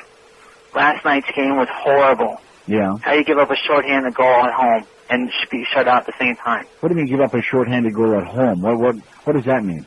They gave up a shorthanded goal. Yeah, but they had 2 power play goals and 1 shorthanded at home? Well, I mean, you give up a shorthanded goal anywhere. What is it? What does it Well, anywhere, yes, but at home it's even more bad. Yeah, because they played like crap, and they had a 5-on-3 for the longest damn time and never got a shot on goal. They stunk the joint out. That's correct. They were pathetic. Totally embarrassing. 1 win in 11 games. Yeah. I think it's time for the Murrays to step aside, don't you? Time for a change. That's what I'm saying. All right. And closing. 5670560, pound 560 on the AT&T. They're extra spaz today. Is it just me or is it this crowd? These are extra spaz today. At no extra charge. Here's a lady mobile in Miami. Hello. Hi, Neil. Yes, ma'am? I'm just calling to make a plea to those Cuban Americans or Hispanics that actually have an independent mind and will vote with their minds and not with the crap that other people tell them to vote for Gore. Mm-hmm. That's it. Well, don't say Hispanics, because nationwide it's like 70 to 30 Hispanics are voting for Gore. But it's but here, you know only how down it here is. in South Florida, it's mostly the Cubans. The other Hispanics are voting majority for Gore, but the Well, I'm a Cuban and I'm voting for Gore. God bless you, sweetheart. All right, Spread bye-bye. it around. Thank you. Well, that's 2 we've got so far. We had one guy a couple of days ago, a young Cuban guy that's voting for Gore, and there's a lady, so there's one of each. One from column A and one from column B, and that's probably it. That's probably the Gore contingent. Well, George would vote for Gore if he could But vote. George isn't the illegal alien who can't vote. In addition to which, we don't have any Palestinians running, although Ralph Nader's parents were Lebanese, one of them anyway. 5670560, pound 560 on the AT&T and Verizon wireless line. Yeah, that Ron last night, who's a real yenta at the game, not only hocking me with that politics again, but they say, oh, are you and George having some kind of a feud or something? Yeah, this is the kind of yenta that I have to deal with there at the game. You know, a real yenta. Groupie yenta. And I said, no, what do you mean by that? He said, well, I heard you say he's anti-Semitic. I said, well, that doesn't mean we're having a feud just because he's anti-Semitic. He is. Oh, yeah, he is. And here's a guy that, you know, a Jewish guy loaded with cash who's voting for Bush. So who the hell is he talking about being Jewish? What does that mean? He doesn't know any more about being Jewish than Ben Stein or Drew Lieberman. 12:55 at 560 WQAM. Here's another Brian. You know, this Brian, just like Jeff Cohen was saying, Brian down there in sales, man, he is the Antichrist. We're going to have to run a massive campaign to try to put his ass on the fire and get him to get with it. Sports Radio 560 WQAM Miami, Fort Lauderdale, a Beasley broadcasting station, and WQAM.com for the world. It's the Ron to 2 hours. And now, on the campaign trail with George W. Bush. Today, America's candidate addresses the unionized workers at South Carolina's Turbine Town Factory. Great to be here in Nevada. South Carolina, Nevada. I want to be your president because I can relate to the ignorant blue-collar worker. Don't say that. The ignorant worker all over the world. Hey, Bush, what do you know about working? Never have worked a day in my entire life. Hands smooth, silky, palm olive, you're soaking in it. Let's go to the next question. Yo, Ray! Yes, sir. Yeah, well, you gonna legalize marijuana? Good question. Important substantive. Marijuana legalization? No, absolutely not. Cocaine? Yes. PCP, heroin? Probably. Barbiturates, amphetamines? Without a doubt. Without a doubt. Now you? What are you gonna do for the black man? Thanks for asking. First thing I'd like to do, see me one up close. Not too close, no touching. Perhaps maybe get a what-what. Can I get a what-what? All right, George W. Bush, thank you very much. We gotta go, Can I get a what? We gotta go. On the campaign trail with George W. Bush.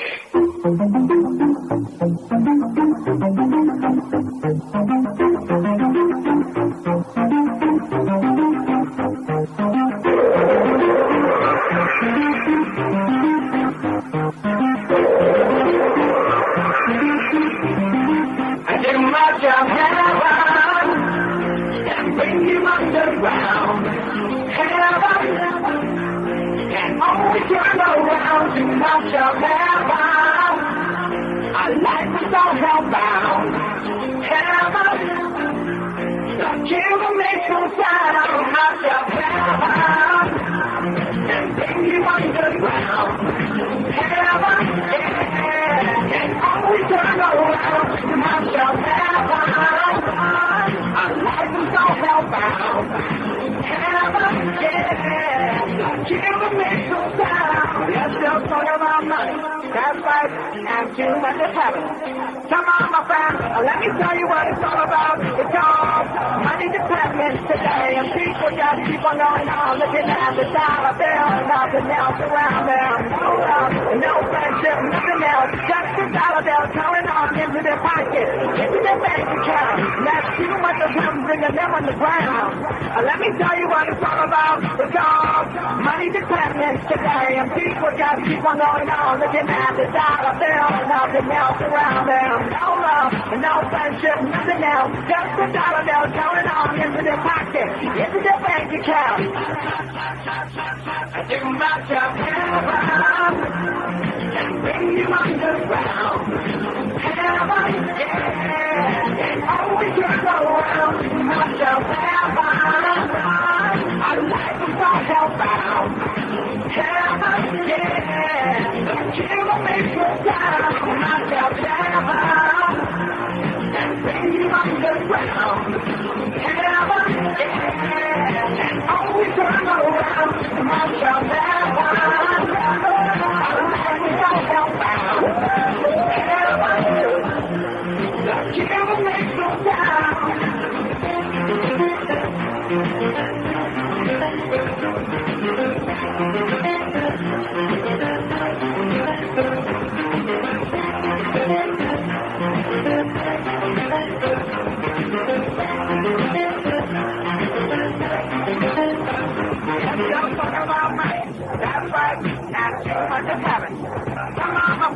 Let me tell you what it's all about. It's all money department today. People just keep on going on. Looking at the dollar bill and nothing else around them. No love, no friendship, nothing else. Just the dollar bill going on into their pocket, into their bank account. That's too much of them bringing them on the ground.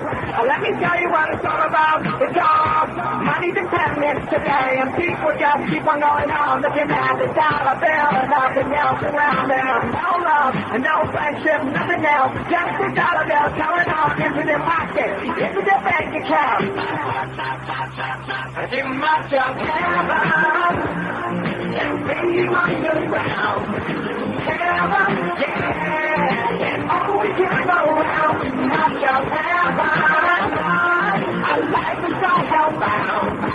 Heaven, yeah, but you will make you down. Too much of heaven and being underground.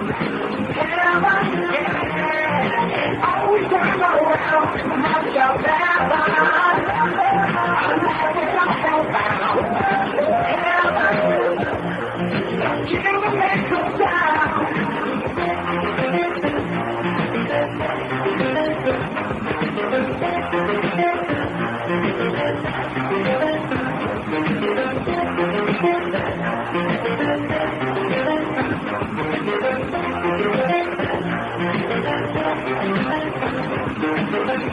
Let me tell you what it's all about. Too much of that will give you underground. Too much of heaven and bring you underground. Heaven, yeah, and always come around. Too much of heaven, our life is so hellbound. Heaven, yeah, but you will make you down. Too much of heaven and bring you underground. Heaven, yeah, and always turn around. Too much of heaven, our life is so hellbound. Heaven, the killer makes you sound. 106 at 560 WQAM. Yeah, that's dedicated to all those money changers out there, the money lenders, all those Republicans for those Jews for Bush. Yeah, Jews for Bush, Jews for Hermann Goering, Jews for Eva Braun. 567-0560, pound 560 on the AT&T and Verizon wireless line. Here's Pembroke Pines. Hello. Neil? Yes, sir. Yeah. Happy birthday. Thank you. All right. I wanted just to mention that we should also vote for what's his name, Harry Brown and his Libertarian Party. People tend to forget him. No. Now, what the hell was that? He just hung up the phone himself. I didn't hang up on him, although I would have. Yeah, people forget about him because nobody cares about him, okay? And you can keep hawking Harry Brown and Fudge Brown and Clarence Brown and James Brown. Orlando Brown. Orlando Brown. Big Bad Leroy Brown. James Brown. I said Jimmy Brown. From now till the end of time, it's pointless. Nobody's voting for Harry Fudge Brown. So cut the crap. Here's a mobile in Fort Myers. Hello. Yeah, let me ask you, first of all, happy birthday. Thank you. Are we on the air there this hour or not? Yes, you are. All right, let's hear for the Beasleys. Thank God we got rid of that crap from yesterday. Quick question: who do you consider more conservative, Reagan or Bush Jr. here? Who's more conservative? Well, yeah, more right wing. No, I don't see any difference because Bush Jr. doesn't have any philosophy. He's just a figurehead, and Reagan was just a more articulate figurehead. Okay. Now, when Reagan was in president for 8 years and Bush Sr. for 4, was abortion overturned in those 12 years? Was it overturned? No, but we got to a 5-4 vote is where we got. We got down within... So was it. So, and it's not going to be this time. That's just... How do you know that? We're within one vote. The last vote is 5-4. We need one more Clarence Thomas and one more conservative judge, and it will be overturned. You know, it's just in addition to which, how about the $4 trillion deficit that we ran up in the 12 years under Reagan and Bush? Have you forgotten about that? And the massive unemployment and the Reagan recession? Or are we supposed to overlook that? Well, the trickle-down philosophy, the trickle-down that didn't work then and it won't work now, that destroyed the economy for most of middle and lower-class America. You see, it's the very rich conning the underlings now into believing that they're going to get something. And Bush keeps running around, oh, yeah, well, my tax cuts for everybody. Right, that 11 cents a day, man, is going to come in real handy. Didn't learn your lesson the first time. You just go back to, we had 12 years of misery. Let's have another 4, maybe 8 more years of that. 8 years of prosperity, a little too much for America to handle, I guess. Things are going a little bit too good. And because this guy calls on a radio show and says it isn't going to happen, all you women out there, don't fear anymore, because this guy says it's not going to happen. So I guess that makes it so. Don't it make it so? I feel better. 109 at 560 WQF.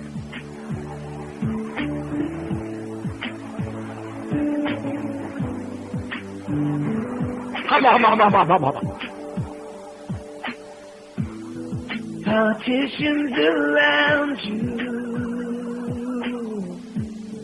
bring tears to your eyes. Yes. Their fakeness astounds you when they hand you a line. They're all the same. They are all those taking me off those morons before they screw up. For that shouldn't take too long.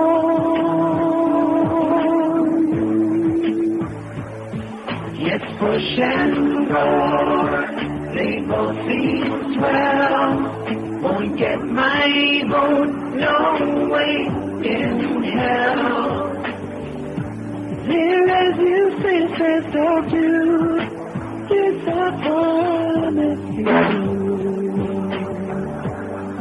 114 at 560 WQAM, the Hank Goldberg Show at 2 o'clock. He'll be with Bino Cook between 5 and 6. We got 257 votes, which applies to you. Went to another college, 180. Never went to college, 46. Went to UM, 31. Do you believe that there are 31 out of 257? That's 12%. Do you believe that? No. No. That's 1 out of 8. 1 out of 8 people listening to the show right now went to UM. Do you believe that? You know how they get the vote going. One calls another. Oh, Neil's doing a thing. No, but that's what I'm saying. Do you believe that's legitimate? No. There's no chance. Nobody goes to UM. Nobody went to school there. Don't you understand? Tony Segredo and about 4 or 5 other people that we mentioned, 3 of them already. That's it. When I did those ball games years ago, you could count the number of students at the baseball games, U of M baseball, on the fingers of one hand and have several digits left over. There is no student body. In fact, that's the thing. That's the school song. I ain't got no body at UM. But it's the BCS poll. Don't you care about that thing? No. We got screwed, baby. We feel bad about ourselves. I don't know. I mean, I'm a Panther fan. I went to the game last night. They stunk. I don't feel any worse about myself. I didn't play. Don't blame me. I didn't coach that team. Here's Tamarack. Hello. Yeah, Neil, happy birthday. Thank you. I think I might have a little input on this Panther. I watched the Panther game last night. It appears to me that Burr is not getting enough, they're putting too much pressure on him. And the Pavel Bureau, and they're putting Pavel what? The Pavel Bureau guy, the new kid, they're putting too much pressure on him. The new kid? They need to get him. So what are you talking about? The new Pavel kid? Bureau, say for instance, like the Heat. Say Alonzo Mourning. Pavel Bureau? Bureau, yeah. Say Alonzo Mourning, like they try to give him the ball all the time. You need to spread it out a little bit. Spread it out. Yeah. Spread it and. Yeah, I think you ought to spread it out. I think somebody already spread it out. Yeah, idiot. Rectum. Pavel Bureau. 5670560, pound 560 on the AT&T and Verizon wireless line. Here's Boca. Hello. Hey, Neil, how's it going? Happy birthday. Thanks. Yesterday, that kid called you up about the Rolling Stone with, is Bush dumb? Yeah, I have it. I sent you the fact. Yeah, Make sure you got it. Yeah, I got it. All right, man. Take it easy. Thanks. Bye. Yeah, maybe I'll read that tomorrow. It's not the greatest copy in the world, but I think I can fumble my way through and read it. I mean, Bush is one of the dumbest people I've ever seen, especially aspiring to higher office. And like I pointed out yesterday, Gerald Ford probably was a little bit dumber. Well, I doubt that. I mean, right in there in the running, but nobody ever elected Gerald Ford president. He kind of like stepped in there. He said, "I beg your pardon." Nixon said that, and I said, and Ford said, "Okay." Yeah, that's what he said. Okay. Okay, you got it. He said, "Okay, you're president. I'm leaving tomorrow at noon. I'm packing up, pack me a box lunch for me and Pat, and I'm getting the hell out of here while the getting's still good." Here's Coral Springs. Hello. Hello? Yes, sir. Neil. Yes, I am. Hey. My name's Neil, too, by the way. Anyway, first-time caller. You were pleading for new callers. You say I know you hate your chronics, and that's one of the reasons why I never call is because I know you also hate people that don't call with new stuff. Well, I don't really have anything new, but you were pleading for a call, so I'm answering your plead with another plead. And that is, did you catch the news last night with this handicapped girl that got raped? No. No. It happens all the time. You know it. I know it. Everybody knows it. Anybody out there, I'm pleading for people out there to listen to me. You cannot elect a president who's going to be against abortion unconditionally. People get raped all the time, and this is, I mean, it's just, to me, that's one of the most important issues. They don't care. And you're right. Oh, don't you understand? They don't care. They're not interested. They care about unborn fetuses, but they don't care about living and breathing people, real ones. They don't care. I can't imagine. I can't imagine. I'm just telling you, that's the way it is. It's hard to imagine. I agree with it, but that's their mentality. They don't care. Well, Neil, that's really all I had. I just wanted to call and say hi. You needed a new caller, and another thing is, the reason you probably have so many chronics is how many people are crazy enough to wait this long. I don't know. I can't do it too often, but it was good to talk to you. I love you, Neil. Keep up the good work. Okay, Neil. All right. See you. Bye. That was Neil. 5670560. There are a lot of people down here with no life. They got plenty of time to hang on. If we're giving something away, you'd be amazed at how long they'll hang on. You'd be astonished, Neil. They'll hang on from now until the end of time, till hell freezes over, baby. They will hang on. They'll squeeze it. They'll yank it. They'll twist it. They'll crank it. They'll hang on forever for something for free. Here's a mobile in Fort Lauderdale. Hello. Hello? Yes, sir. Hi, Nino. Wait, a long-time listener since 1986. Well, that's 14 years. Most people don't wait that long. Yeah, I remember you were, I talked to you about 5 minutes ago. I'm a Venezuelan, Julio, and extremely depressed about the outcome of this election. I don't know what to do. I don't know how Americans can elect the Bush. I don't understand that. But I'm going to say this, Neil. If this country abolishes abortion and leave this country and resign my U.S. citizenship, I will be very ashamed to be a U.S. citizen or to a country about abortion being that a right to a woman. That's the way I feel about it. Extremely unfair.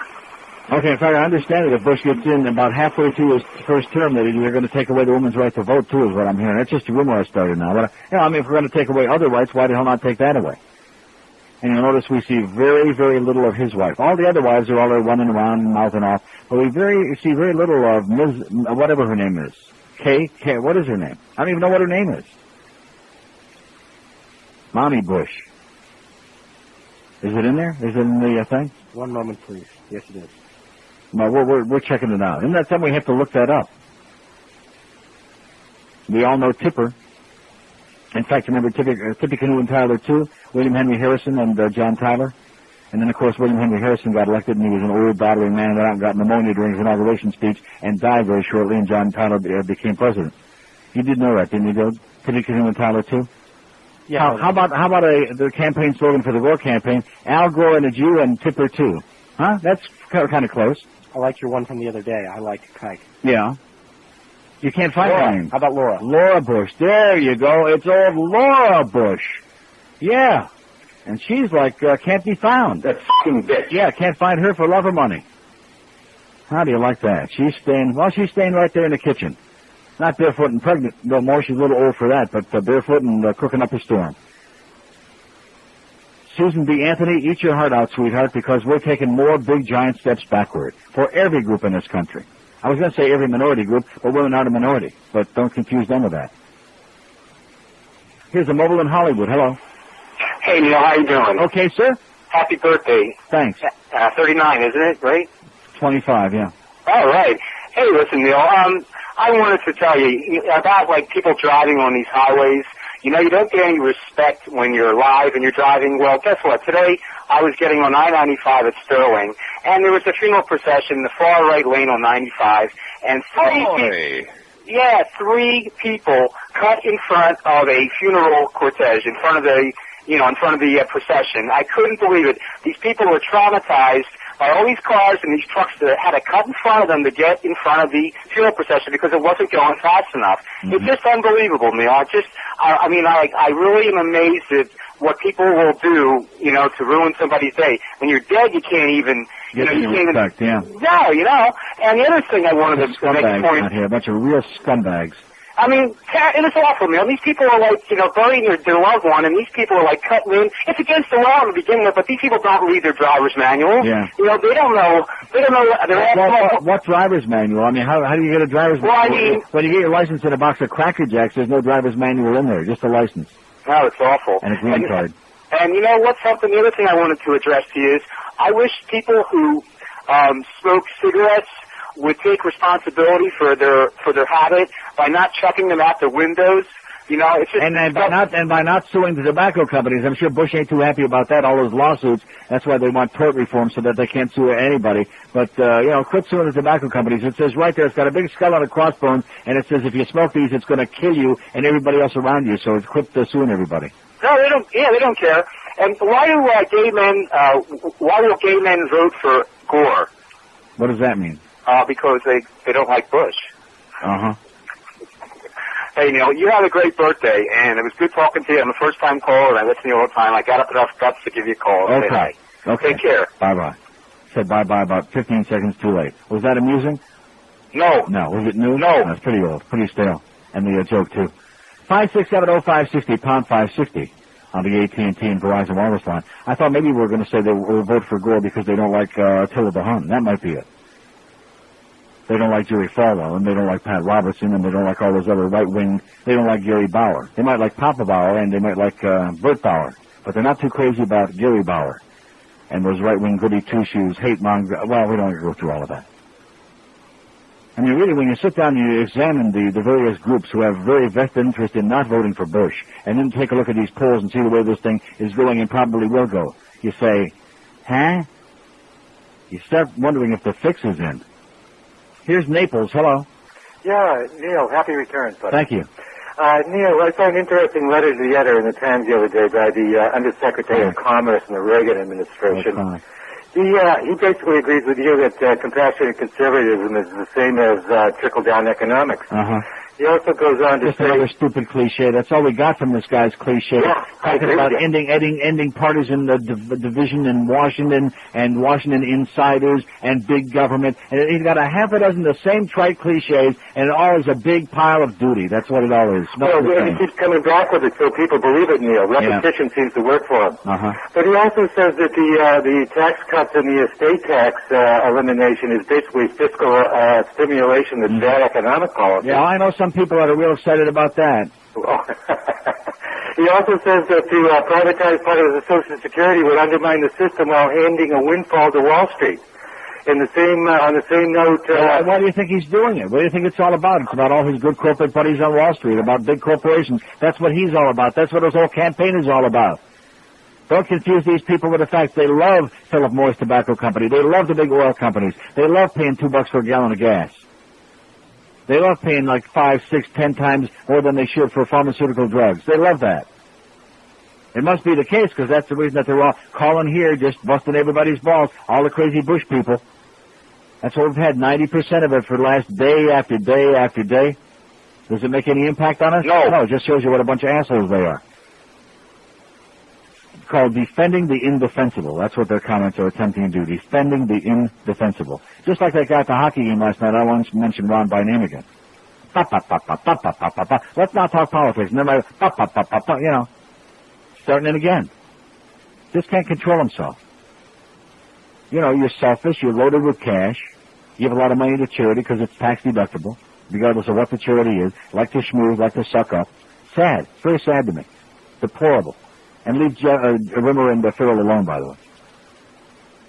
I won't tell the story about how they were minding their own business, eating dinner over there in that restaurant inside the place the other night. Saturday, I guess, before the Ottawa game. And he comes over, and starts bugging them about this stuff, too. Quit being an overage groupie, Ron. Get a life, okay? Go to shul, hope that God forgives you, and stay the hell away. Let's stay with each other, naked in the street. I was scared, but I took aspirin because that's what they say. If you're about to have a heart attack, you need to make sure you call for help and take aspirin. Well, I took the aspirin because I thought I was going to die. But later it turned out that it was only heartburn, which sometimes combined with gas can feel relatively the same as a heart attack. So anyway, I took all this aspirin because, that's what you're supposed to do. But it only upset my stomach worse, making my heartburn worse and made my ears ring, and I felt queasy and anxious, very anxious, actually. And so, anyway, I finally made it to the emergency room. The doctors, they plugged me up to all this equipment and stuff, and then they decided, nope, not a heart attack, it's just heartburn, right? So they gave me antacid for it, and then they gave me some Prilosec also, and some Ativan for the anxiety, and some non-aspirin, with codeine for the stomach and head pain that I was suffering. And the whole event ended up costing me about $800, and I missed a whole day of work. So, anyway, the next time that I have heartburn, I'm reaching for these. That's cool tablets. They cool heartburn fast. Now you're probably wondering why I played that, and so am I, because it's the wrong thing. Maybe it's just the wrong disc that I have in there. I don't get it. Where the hell did that come from? Well, anyway, that's what happens when you don't have the cue sheet. I must have written down the wrong numbers, because that bit sucked. 567-0560, pound 560 on the AT. It did. It blew. It bit the big one. Either that or maybe it just queued up the wrong number. That's our high-priced equipment we have in here. Here's South Miami. Hello. Will. Yes, sir. How you doing? Okay. I was thinking about the working class people. Yeah. Under 35. Oh, can't understand a word you're saying. Okay. See, you people that want to call here and start with a sock in your puss, I'm not interested. Why I waited that long? After the first 2 seconds, he should have been history. 567-0560, pound 560, as we continue talking to assholes, just one after another. The asshole parade never ends. What? I'm not even going to dignify that with a response, okay? No comment. Here's a mobile in Fort Lauderdale. Hello. He's just trying to pacify us. Here's a mobile in West Palm. Hello. Hello, Neil. Yes, sir. Yes. Yeah, I'm actually out working the campaign here, putting Gore Lieberman signs up. I don't see any. I don't see any bumper stickers. I don't see any signs. Well, there's no enthusiasm for either one of these candidates. I mean, it's very obvious that the people are much too embarrassed to tarnish their expensive automobiles, and even their cheap puddle jumpers out there. They won't put a thing on their car because they just aren't strong enough about it. Well, I think that you're right. That's sad too. One of the things what's really sad is that the choice is so poor, and we have two such marginal candidates. That's what's sad. I agree, but I do think that Gore is by far the lesser of two evils. Yes, that's correct. And isn't that sad? To give you an idea of what the Bush supporters are up to, I've been putting up signs for the last week, off and on when I had time. Mm-hmm. Practically everyone I've put up has been torn down and replaced by a Bush It's like the games they play on the Internet. Every time you try to take a poll here, or the nationwide Internet polls, they do the same thing. They start emailing all their asshole buddies, and they start coming in. They're crazy people.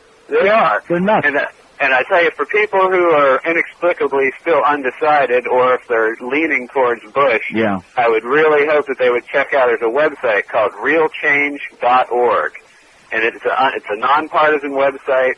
It lists all of Gore's supposed lies and exaggerations, and it lists all of Bush's lies and exaggerations and his record in Texas. Right. And it's very eye-opening. I mean, it goes as far back as his, National Guard service and all that, which I guess a lot of people don't think is relevant. Evidently not. It lists the things that he did as the governor of Texas, and I mean, the sources are there. It's verifiable. It's for real. It's not some partisan thing. So if anybody is still trying to decide, check out realchange.org, the skeleton closet, and you'll see for yourself what this guy is really about. Okay, thanks. All right. See ya.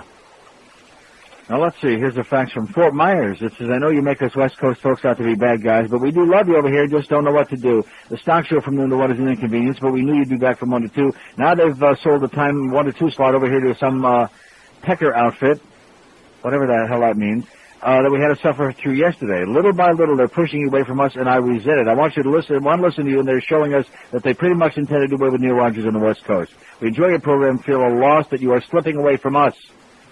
And yada, yada, yada. Please advise, we don't want to lose you. Well, what am I going to tell you? What kind of advice can I give you? They don't give a crap about what I say. They just sit there running a make-believe station over there with phantom skeleton staff, make-believe equipment, just like we have over here, and pretending to be broadcasters. And that's why their stock is in the toilet, a little bit under $8. Yeah, like 7 and something 16ths, fractions. They're in the crapper because they're not fooling anybody. All anybody has to do is turn on that thing over there and see the garbage that they put on there that they produce. The garbage in, garbage out. The only difference being that Wayne made some money with it. That's the difference. Here's a mobile in Pembroke Pines. Hello. Oh. Yes, sir. Neil. Yes. How you doing? Happy birthday. Thanks. First time caller. Screw politics. We need a hockey coach. Yeah. When is Huizenga even going to look at this and get rid of our beautiful brother? I think very soon. I think another 1 or 2 losses, and I think you're going to see them both rolling out. I mean, I'm a season ticket holder like you, and I was there last night suffering through that. I mean, the Islanders. I mean, Parrish and Cravacher looked better than our whole team. Well, they didn't really play all that good, either one of them last night. They spent a lot of time in the penalty box. But I mean, no, the team looked horrible, and they just aren't playing for this guy, and changes have to be made. And there just is a lack of talent. I keep telling people that all the time. You can't have a team with 2 or 3 guys, and everybody else is marginal to non-existent. They got too many floaters on that team, too many guys who are not productive. I don't want to mention Robbie and Spela and those guys again, but they just held on to some of these stiffs too long, and they're non-productive. Definitely. Especially Stadler is another one who's really... I just said that. Yeah, his passing to other teams is great. It's a game he can do it to our own. Todd Simpson's a little bit better than him. He puts it right in his own crease. He throws it right in there for him. Definitely. Well, good luck. I just hope we can get a new coach and things get better. I'm rooting for the Caps on Saturday because I think that'll put us right over the edge. I think that'll get the Marines on the bus. I agree with you. Okay. You have a good birthday. Thanks. Bye. Yeah, if that's what it takes, say bye-bye-bye to the Murray boys because they really screwed this one up big time. I mean, we've got disaster out there. It's tragic. And you look at the empty seats. That's what Wayne's looking at, the bottom line. That's all he cares about. 1 win in 11 games, nobody in the stands, and he's not going to be too patient, old Baldy, because he's already trying to bail out. And what the hell is he going to have to sell if he's got a real turkey on his hands there? He's got to bring in somebody with a brain who can turn this thing around and bring in some goddamn talent, a support group. Not just Bure and Whitney and Bure. And Roberto Luongo, that kid's playing great. But other than that, you can't complain about the hockey base with fans down here because there isn't any. So you got to win some games or nobody's going to be in that joint. 22 before 2 at 560 WQM. Come on in and lay down on my couch. 2 full hours of the hottest talk on radio. The doctor is in. Hi, Dr. Disco. My name is Marion. I'm a first-time caller. Hello, Marion. How may I help you? Well, I found marijuana in my son's room. He's only 14, and I'm concerned. You should be concerned. Are you masturbating? No? How would that help? Masturbate and call me in a couple of weeks. It will help. Trust me on that. Hello, you're on the air with Dr. Visco. Yeah, hi, Dr. Visco? Yes, it is. Yes, my name is Jerry. I talked to you a while ago. I was having some financial problems with my business. It was about to go under. And how are things going now with the business? Well, I just got to tell you, I started masturbating, and business is going great. It's really picking up. Well, terrific. I just wanted to thank you. Terrific. You keep masturbating, things will go well. Hello, you're on the air. Dr. Visco, weekdays at noon. Okay, over on the West Coast, I believe, he's starting tomorrow, ain't he? 142 at 560 WQAM, 5670560, pound 560 on the AT&T and Verizon wireless line. Here we are just 5 days away from D-Day. And we've had the worst collection of misfits today that I can recall in a long time. I mean, the last 2 weeks it hasn't been exactly great, to say the best, but today I think we really hit the jackpot. Here's Cutler Ridge. Hello. Yeah, Neil. Yes, sir. I think abortion is part of the global Zionist conspiracy. Oh, global Zionist conspiracy, yeah. I gotta kill all white people. Okay, great. We'll be right down to see you. 5670560, pound 560 on the AT&T and Verizon wireless line. Here's a mobile in Miami. Hello. Yeah, Neil? Yes, sir. Yeah, did you were at the hockey game, but Rivera finally got into it the last few nights, and he had Jesse Jackson and Falwell on last night. Yeah. And for those people that think that Bush is away from Falwell or them, Jackson finally goaded him into declaring that that Falwell would love 7 Scalias on the Supreme Court. Yeah. And how he thinks how wonderful that Bush is and how he's going to win, and those people are way behind. They're him. salivating. That's what they're waiting for. This is their puppet. Exactly. Yeah. Yeah. You didn't see Marlo Thomas this morning, I No, guess. but I had a call about it, though. You did, okay. Good for Marlo. Thank God for her. Yeah, that's right. Thanks for the good news. Thanks, Neil. And then, of course, tonight Larry's got Ross Perot is going to come on and endorse somebody. You think he's going to endorse Gore? No. I'll tell you, if he puts that little flip on there tonight and he endorses Bush, because they're both from Texas, they're kissing cousins from Texas, he puts Perot on there and kisses Bush's ass, that's going to be really disgusting. Nice going there, Larry. It wouldn't surprise me. I mean, after all, why should it shock anybody? He allowed them to use his program time and time and time again. What did he put him on, like 175 times back in 92 and 120 times in 96? Use his program to brainwash the public with his roll-up-the-sleeves and do-do-do and his glittering generalizations of caca, making no sense whatsoever. Here's Miami. Hello. Hi, Miami. Yes, sir. Hey, Neil, how you doing? Okay. Good. I'm sorry, I just caught the last hour of your show, but this presidential election is obviously a travesty and a nervous breakdown for most. Plus everything else that's going on, I just don't understand how the American people can vote for Bush at all. And the thing that's frightening me is that when you look at the people, when they ask them on the street, why are you voting for Bush, or they confront them, there's a happy kind of glaze that goes over their eyes. Mm-hmm. You know, like a Stepford Wives kind of exactly. thing. Yeah, they relate to him. It's just like an atomic, I don't know what it is, if they're really like super Christian born-agains, or they just don't have a brain, or... Maybe they put something in the water. I know we have a lot of dumb people out there. It's an epidemic from coast to coast here, but maybe they put something in the water. It could be.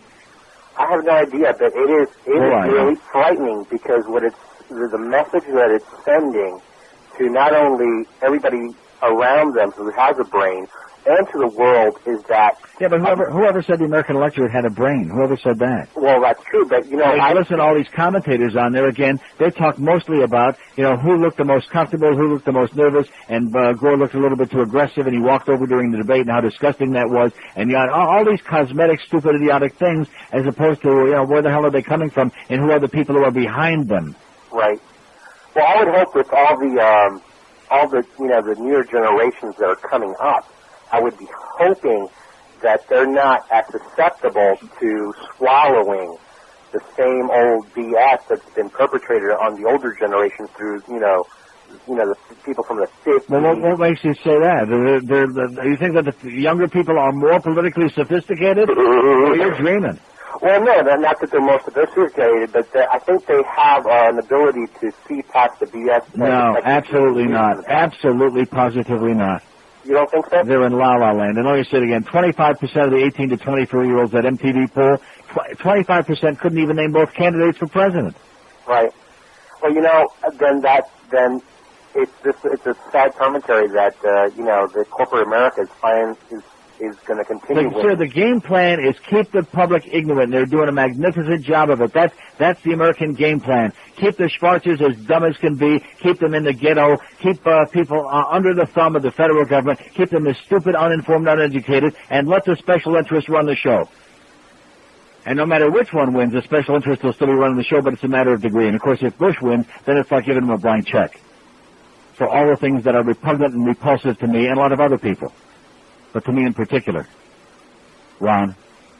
567-0560, pound 560 on the AT&T and Verizon wireless line. Here's the mobile in West Palm. Hello. How you doing? Okay, sir. The abortion issue does hit home kind of close to me. Before it was legal, or became legal in 74, I did have a member of my family have to fly to Puerto Rico to have the procedure done. So women better get their butts in gear and vote for Gore before they lose the rights that they have. And on a side note, the guy that called before, foaming at the mouth about the funeral procession on 995, I almost killed the jackass riding the tail end of a funeral procession last week as I was getting on 995 at 55 miles an hour, and they're doing a procession at 30. And I turned around when I passed him and told him he was number one. But I called the Highway Patrol about it to see what the situation is. They're against the law to have those processions on 995, and the supervisor at the Highway Patrol told me that if you see them on 995, you get the name of the motorcade and the name of the motorcycle company doing the escort and report it into the Highway Patrol, and they'll... So in other words, it's illegal for them to be on an interstate? Yes, it is. Yes, it is. And the thing that baffles me is the guy's already dead. What's the hurry to bury him? Yeah, why do they have to do it on 995? He's not going to mind one way or the other. He can wait a little bit longer. And, that's what I say. Yeah. What's two more traffic lights? That's right. So keep them off I-95 next time you see one drive their ass off the road, they won't be doing it again. That's right. Do that or kill the guy on the end. Oh, right. Yeah, that's right. Maybe they can make it a 2-for-1 special. That's a good. There you go. In closing, read my lips, vote Gore. Okay. Take care. Thanks. 5670560, pound 560 on it. We actually had somebody say vote Gore here today. That's unusual. We have almost all Bush people, almost all fetus huggers. You know, just like when we try to take a poll on here, which you notice I don't waste my time doing that anymore because you can't do it because they all loaded up there with the Bush crap. They get on their little emails, start to getting people voting on our poll, sticking their nose in who don't even never heard of me, don't know what the show is. They're rabid. And these are the same right-wingers that everybody was terrified of 8 years ago and scared crapless of 4 years ago when Pat Buchanan got up there and made that Adolf Hitler-like speech at their convention. And now all of a sudden everybody just ignored, like those people all went away. They have nothing to do with any of this. Guess what? Wrong. They're just waiting for you to lend them a helping hand. 10 before 2. Here's the Gallup tracking poll today. 48-43 for Bush. He's had in every single poll. 4 points, 5 points, whatever it is. I just don't see, unless there's some dramatic change over the weekend, even with the native vote factored in there, even assuming that a lot of those come back. I just don't see it. It looks like we're in for 4 years of Bush. Gore's going to have a good stretch run. Based on what? Based on I got my fingers and toes crossed. Oh. You say with such tremendous excitement and enthusiasm, like almost like you might believe it. It works with the Yankees. Yeah. I got news for you. He ain't the Yankees. 10 before 2 at 560 WQM. Does he look like Bernie Williams? No. Does he look like Derek Jeter? No. Maybe if he pick up the handle of the bat and throw it at George W., that might get him some respect. I know that the Lord even loves Neil Rogers. George Bush Jr. is a piece of shit. Yes. George Bush Jr. is a piece of shit. Yes. George Bush Jr. is a piece of shit. Georgie Jr. is a piece of shit. He's a rich spoiled brat and a cocaine junkie. What's he gonna do with all that campaign money? He don't give a crap about people going hungry. Don't confuse him with the facts. We can't find your rap sheet. It just disappeared. We're looking all over and it still ain't here. Hey, Georgie Jr., where's your rap sheet go? Are you afraid that we'll find out that you did blow? You were a rich college kid, a drunken party punk, and you got pinched for possession of drugs by a rich bitch like you.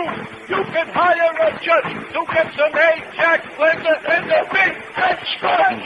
George Bush Jr. is a piece of shit. George Bush Jr. is a piece of shit. George Bush Jr. is a piece of shit. Georgie Jr. is a piece of shit. One more time. All right. George Bush Jr. is a piece of shit. Come on. George Bush Jr. is a piece of shit. Yes, George Bush Jr. is a piece of shit. Georgie Jr. is a piece of shit.